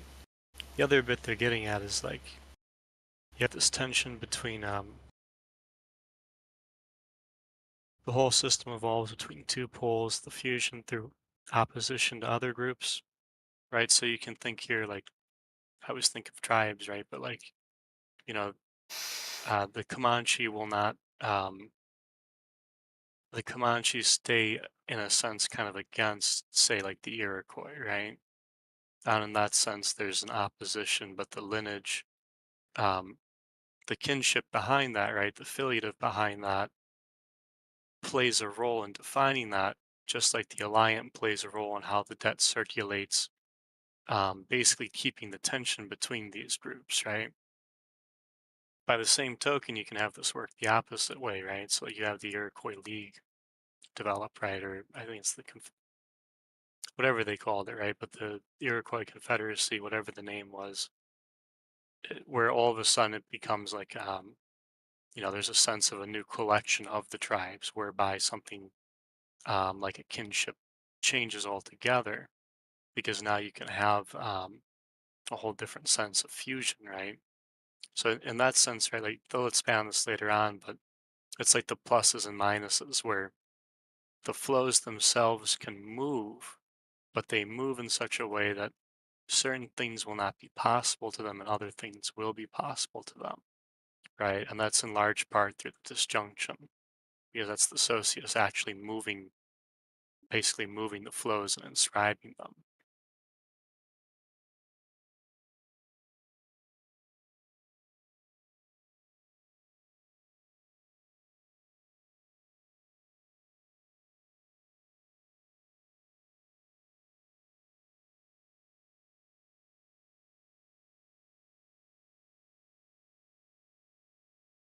Awesome. And I'm just going to quote Arachne here in the chat. I think the key to how to lose things disjunctions is the difference between the possible and the probable. I like that phrasing too. A little poetic yourself on that one. How's everyone else doing with this part? There's a lot said, a lot going on.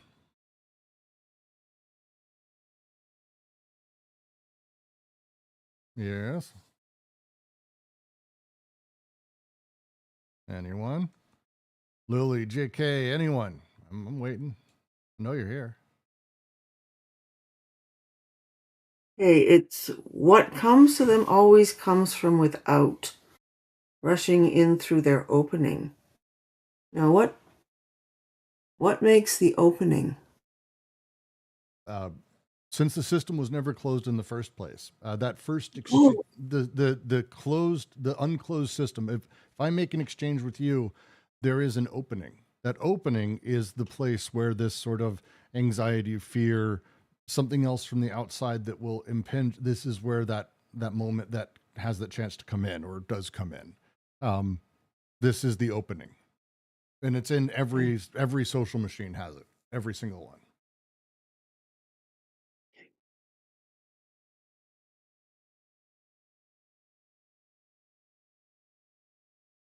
Because it's not a closed, right?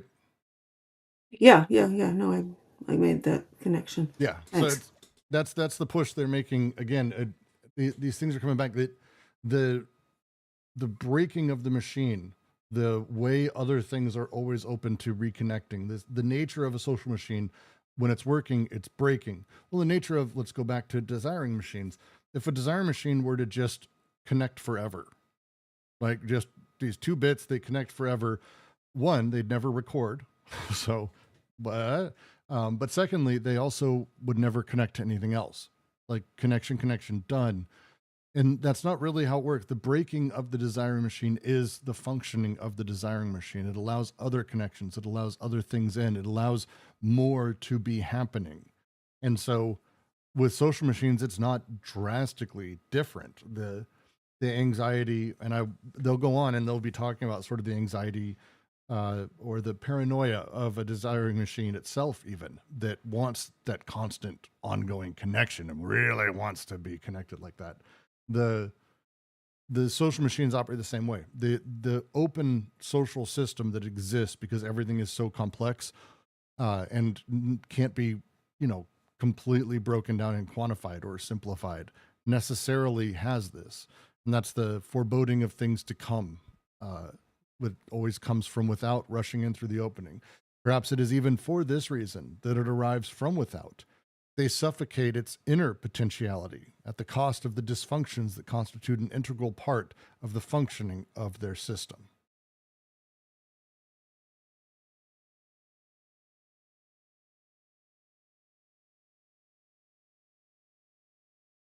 Yeah.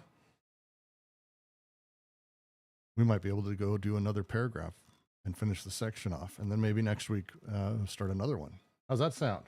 Sounds great, is how that fucking sounds. That's right. So let's fucking do it.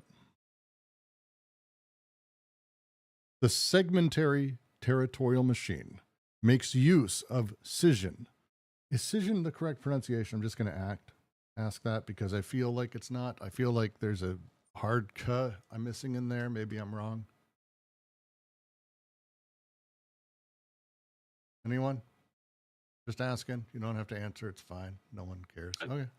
I say it the latter, but I'm You sure say you're the fine. latter as in schism? Yeah, I say schism. You know, like I'm gonna fucking have to look this shit up now. I was thinking scissors. So, Yep, you could. Same do here. that. In French, it would be scission. Because it's But schism. The schism is the other side of that. Like a schism is a scission. Like but the schism is spelled in different derivation, obviously. But yeah, scission. I'm gonna go with scission, and still, I'm just gonna allow myself to feel uncomfortable. The segmentary territorial machine makes use of scission to exercise fusion and impedes the concentration of power by maintaining the organs of chieftainry in a relationship of impotence with the group, as though the savages themselves sense the rise of the imperial barbarian, who will come nonetheless from without and will overcode all their codes. But the greatest danger would be yet another dispersion, a scission such that all the possibilities of coding would be suppressed. Decoded flux, flowing on a blind, mute, deterritorialized socius. Such is the nightmare that the primitive social machine exercises with all its forces and all its segmentary articulations. The primitive machine is not ignorant of exchange, commerce, and industry.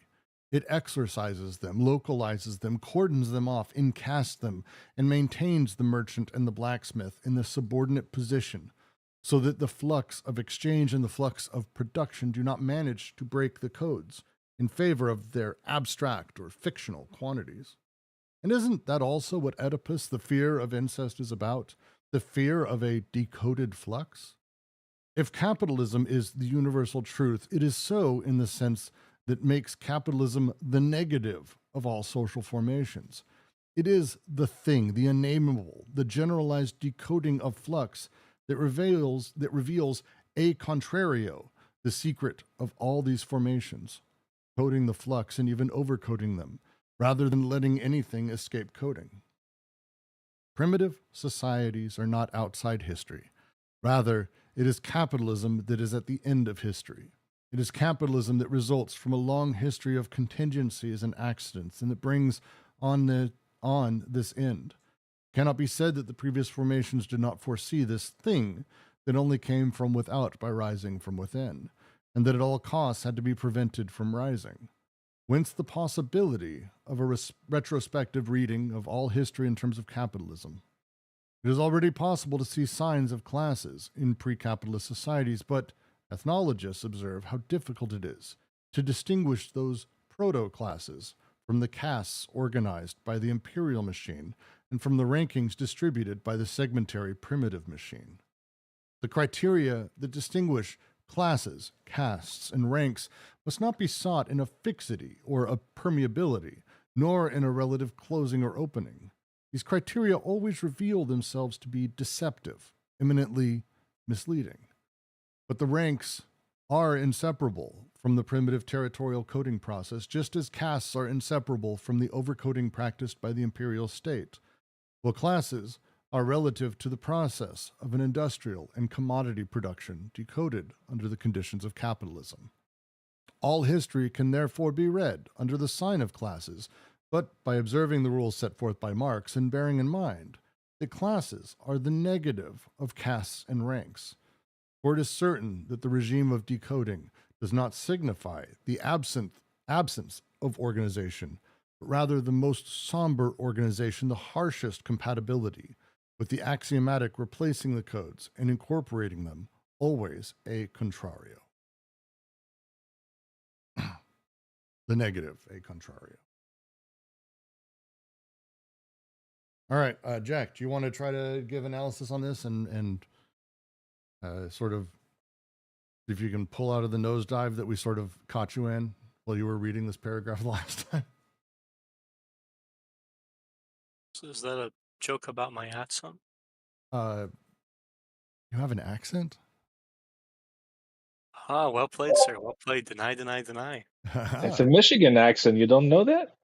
Oh, I hear yours. Americans, it's tough. I don't know.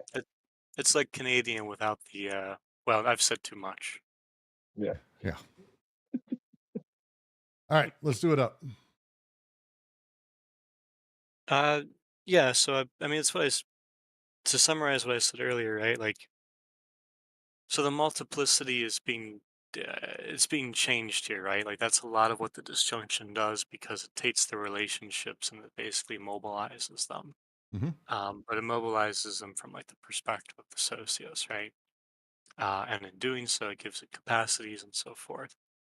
So like one of the interesting things they're starting off here, right, is like schism or schism. I'm gonna Scission. stick with schism. The point is it's breaking, right? Whether it's an incision or otherwise. It's splitting. Splitting. Sure. And so in that sense, I'll stick with my sense of breaking. But yeah, I mean the point is like what's happening there, right, is like breaks in the multiplicity and the flows can be used to actually um, insulate against a concentration of power, right? So the affiliative aspect, right, can in part be I don't want to say controlled because I don't want to over rationalize the socius. Can be, we'll say, altered, for lack of a better word, by affecting how the breaks are happening, and in that sense, right, and what it really does is it affects how the debt is going to circulate and be constituted, right? So the affiliative stuff that's going to get pulled in the signifying chain, this is one way that the libidinal energy can kind of be exercised rather than exercised, right? It can be kind of put without, so to speak. So in that sense, right, they're drawing a yeah, this is where I realized my mistake. So they're drawing a distinction here where it's different than the imperial barbarians, right? Or at least it seems to show some contrast, right? Because in this sense, it keeps the organs of chiefentry. So notice it's the organs, not just the person, and impotence within the group, as though the savages themselves sense the rise of the imperial barbarian. Now, the point they're making here is that this will get into a point about coding and overcoding, which we won't go into overcoding here, right? But the difference here is that codification is almost seeming to resist overcodification the same way that codification overcodification to socii will seem to resist decodification, right? Which they've already gone through in 3.1. Mm-hmm. Well, So it's also just real quick because it's a thing that I fucked up my first time reading this, and I had someone correct me. And it's important. It when we think, especially lay people who haven't spent time studying it, and if you go back and you read Strauss or you read Godelier or Maus or I mean, any of these people we've really been talking about who've gone and spent time with tribes or who have done studies on them, when we talk about a chief, we tend to think of the chief like a Disney movie or like Ace Ventura, when nature calls, where like the chief is a dictator of sorts and runs the entire clan.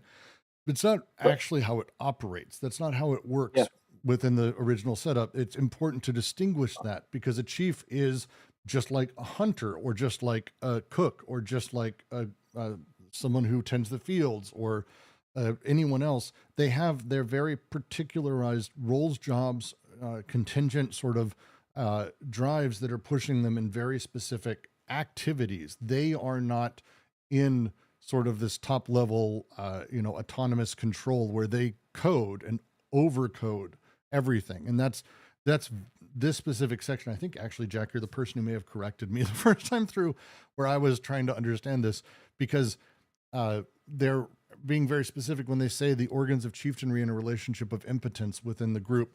The chief doesn't say, oh, excellent, everyone who, like, I'm setting the new rules and new setup. That's not how it works. The organs of chieftainry is what they're referring to, and it's really important there. Sorry to interrupt, Jack. It's a really important line. no, you're good. I mean that's always been a hill for me, right? You don't want to, and they say this too. You don't want to confuse the institution for the socius. Every institution is a social formation enabled by a socius, but it's not the socius itself. right? So like even in that sentence we were just looking at, like even there, right? It's not people or institutions that are being contrasted in this paragraph, right? It's two socii. So the barbarism is being contrasted with the primitive.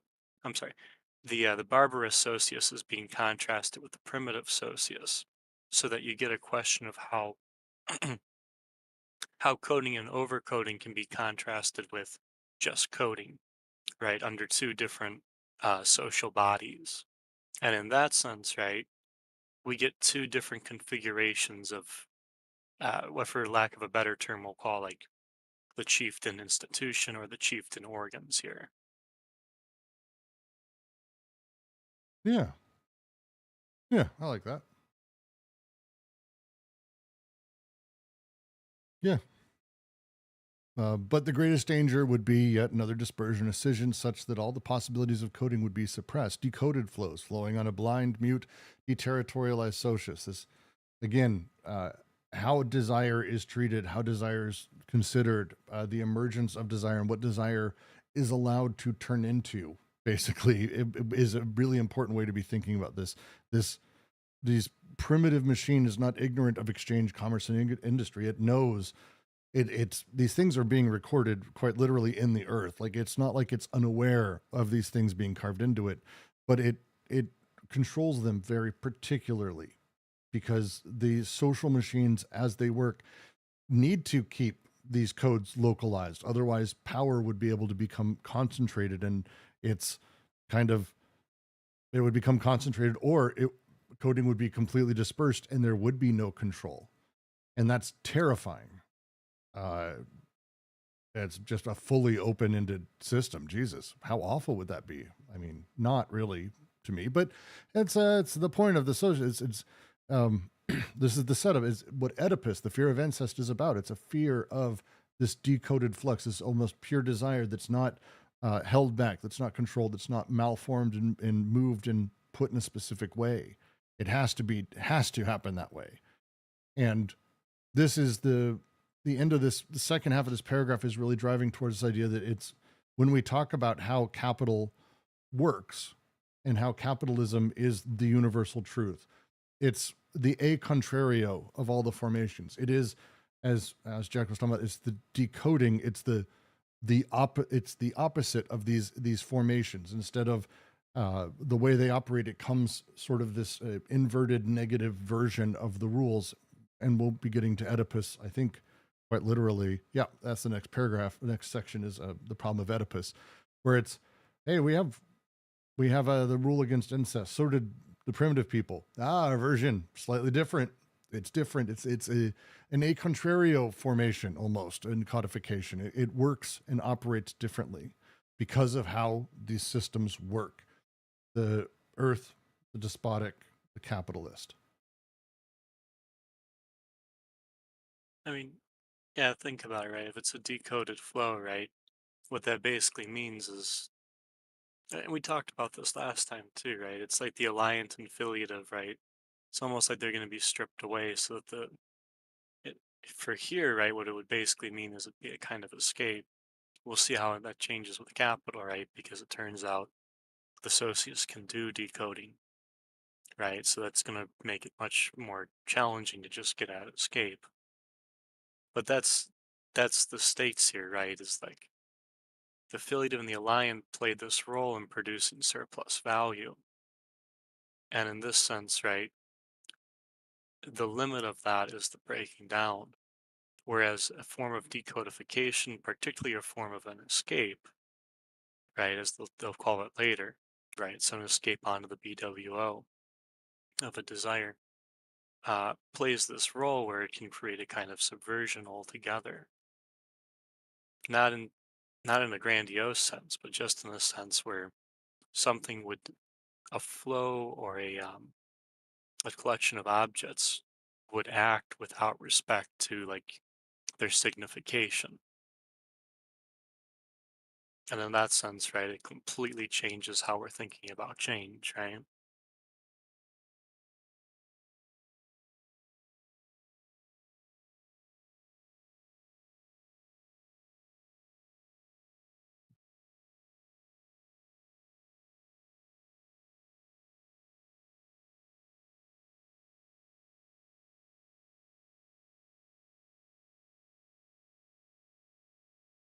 Could someone go over how the Oedipal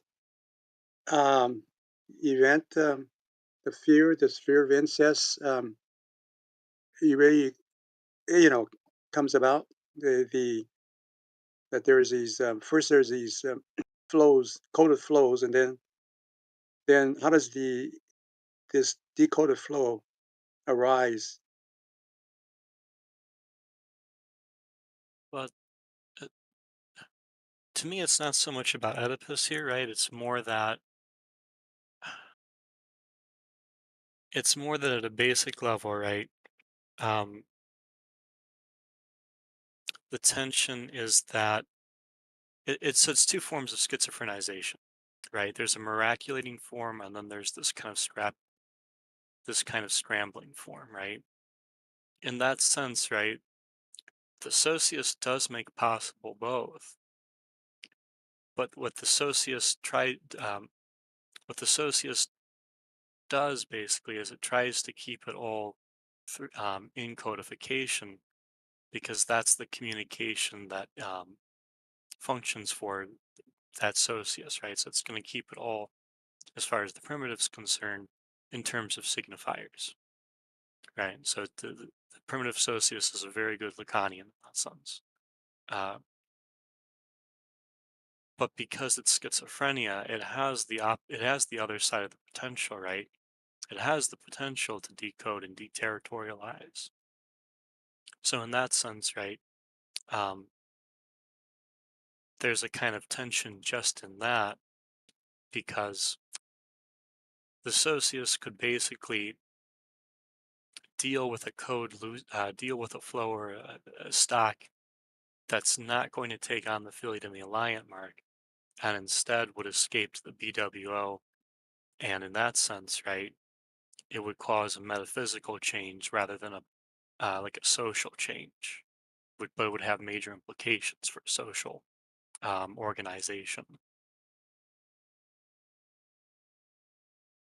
When we're talking about the sort of incest taboo, I do think this Oedipus they bring up as an example here because it's a good one, but I think Jack's right. They're not talking about Oedipus.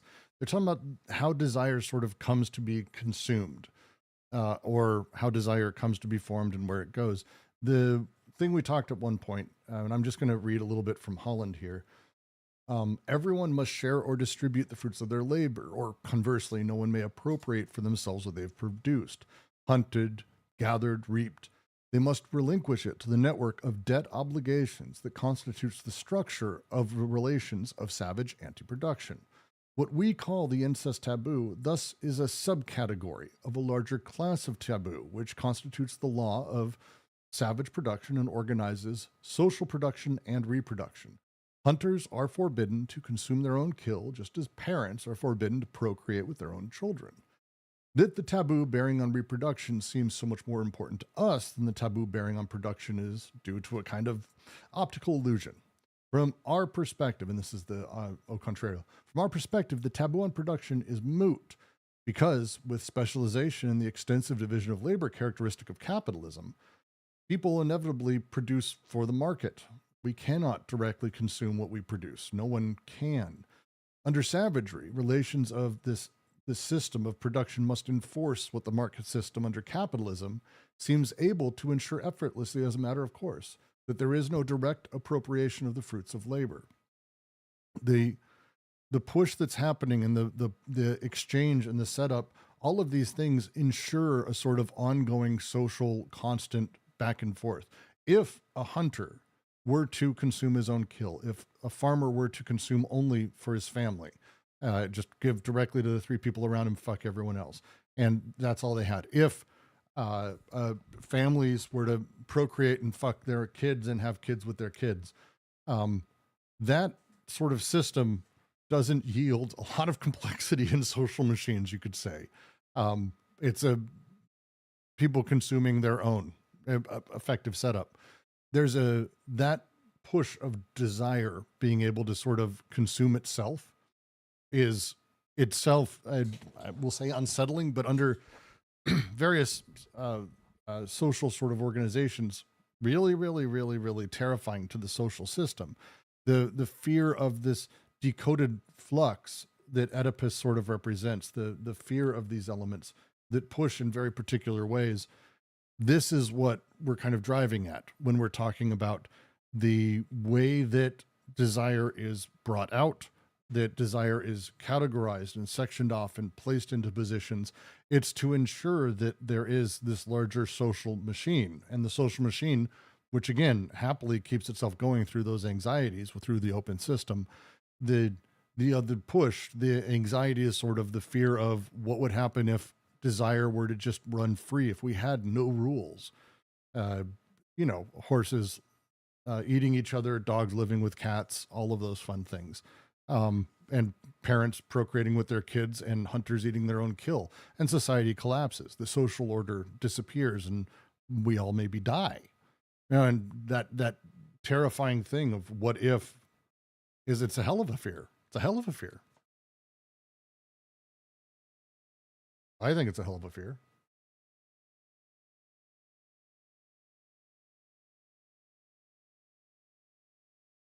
Everything must circulate. Savage social organizations based around this. They talked about this with Strauss. It's Strauss's big point, sort of, but they really take it far. This, just again, to read from Holland. The system of savage debt obligations and expenditures is established precisely in order to prevent desire from gaining immediate access to objects, which is life and the means of life. It's because immediate access is to be prevented by repression, which turns desire away from its immediate aims, that D&G characterized savage social organization as perverse. The relation of desire to its primordial objects, the sources of life itself, the earth, food, clothing, shelter, as well as the mother, the breast, the placenta, womb, etc., must be mediated by laws of social organization. The productive synthesis of connection, which would make immediate and multiple connections with mother and earth, gets interrupted by a disjunctive synthesis of recording, which establishes the network of relations of anti-production comprising the savage social order. This is, of course, an exclusive use of the disjunctive synthesis, where savage social organization actively encourages some relations and definitely discourages others. I always recommend Holland, for sure.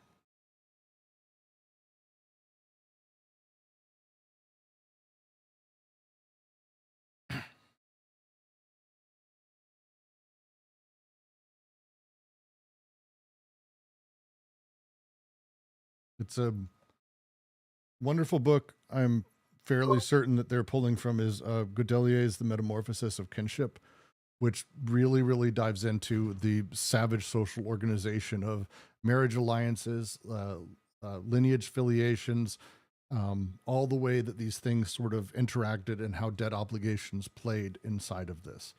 And it's really, really fascinating because ultimately the way kinship works, right now, if we were to sit here and talk about, I've got, I'm the grandson, maybe great grandson of somebody. Most of us probably don't know significant or care really about our sort of lineage. Not really the case here. These become calculated generations upon generations upon generations deep. And the relationship you have is throughout the social field. There are many people who live directly near me. I currently have no fucking alliant relations with, not meaningful. I don't consider them that, but that's not how it works here. The lineages, the kinship is so deeply codified and rules are set out. This excessive complex pattern is what drives this first socius. It is the thing. This pushes us in really extraordinary ways to, as they will talk about, and I think they actually have already spoken of a bit, that ultimately everything becomes traced back to the earth, that we extend our lineages fully back in this system, that this debt, well, it's finite, mobile, and reciprocal. It's never a closed system. It's never a fixed hierarchy where one clan or one group within a clan, with oh god, what was her name? Jean Favret, with the witches. It's not this so much that one person always has control. These things are constantly moving. This circulation and the patterns of it play with the ranks in time and they rise and flow with debt obligations. And because of that are always subject to constant shifting and change.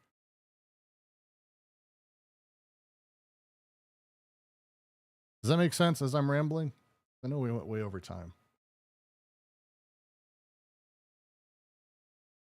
No? Yes? Maybe?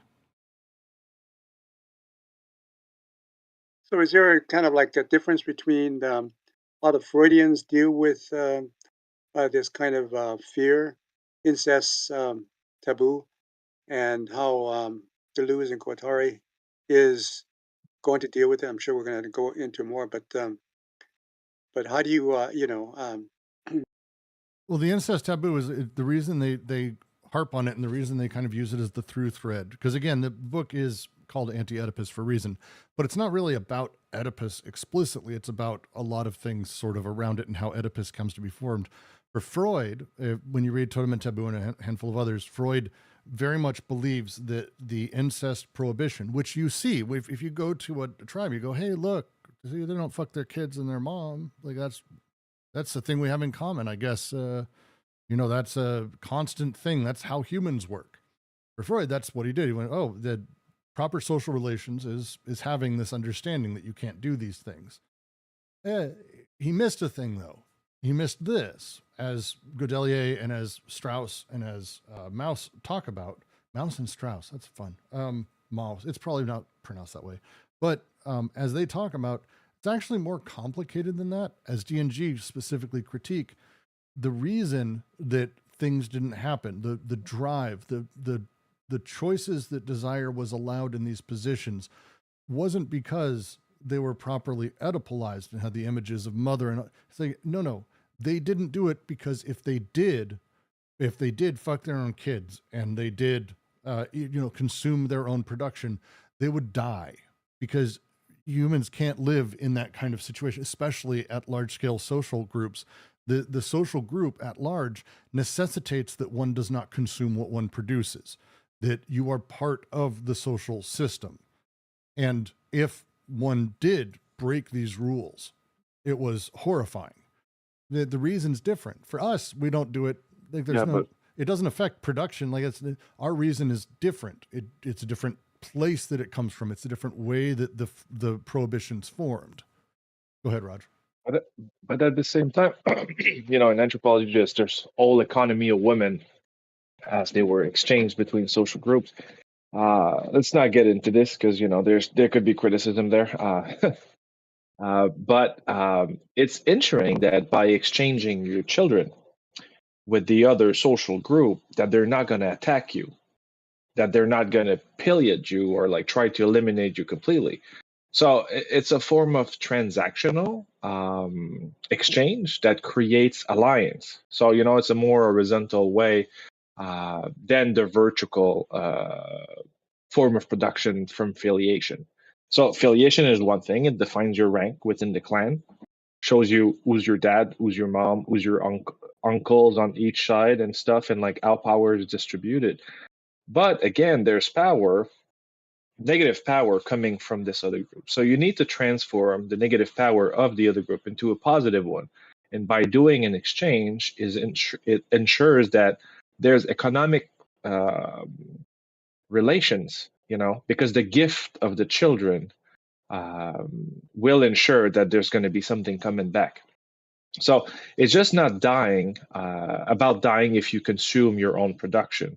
It's isolation and making, if you keep like reproducing within the family, you'll lack babies, you'll lack children, you'll lack health, you like different things. So you cannot do this. So there was an imperative of exchanging with other groups, and it created different types of relation, because we need to remember there's no overarching law, like there's no state law at that time that says, hey guys, don't fuck the other group up. There was none of that. So you needed to craft it yourself. So there's like a necessity that is being placed into this I would say initial exchange of bodies. But again, you learn about the other, you create contacts, communication, different channels of exchange. So like there's there's economical relations that are being produced into that kind of proximity, if you want. So you need to create the proximity by doing that. To go about it a different way. So like incest, because I think we're circling around we're circling around this line, and isn't that also what Oedipus, the fear of incest, is about, the fear of decoded flows? Right? Because I think that's the only mention of Oedipus here. So like it's what they're teasing is I would say is the fourth paralogism, right? And the fourth paralogism is about displacement between social and desiring productions onto a representation. So in that sense, right, incest plays a role as part of that representation. Right?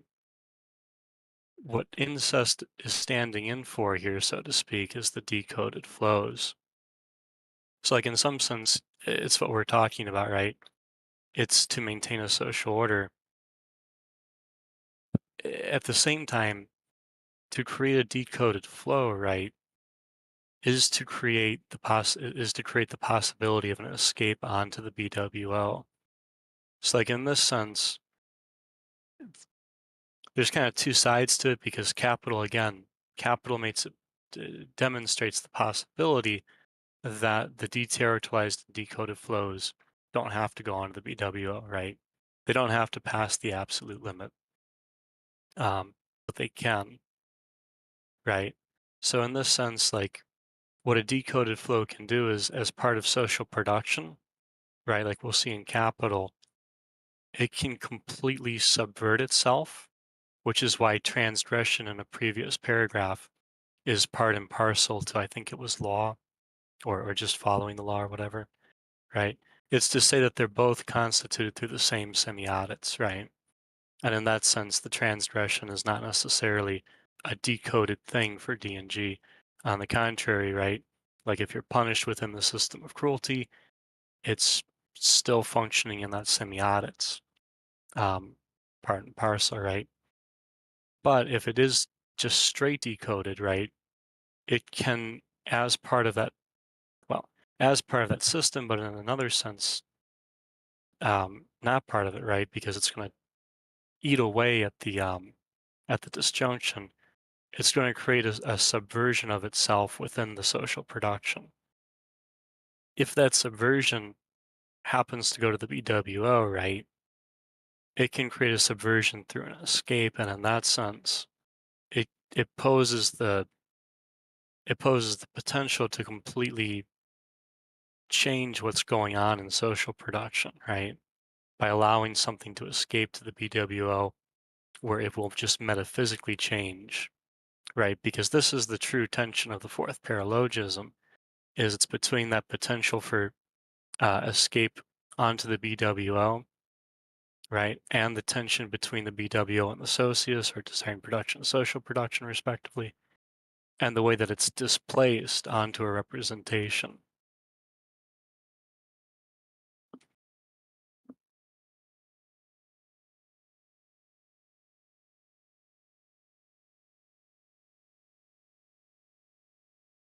Awesome. I think with that, I'm going to say that we're finishing out because it's like almost 2.5 hours.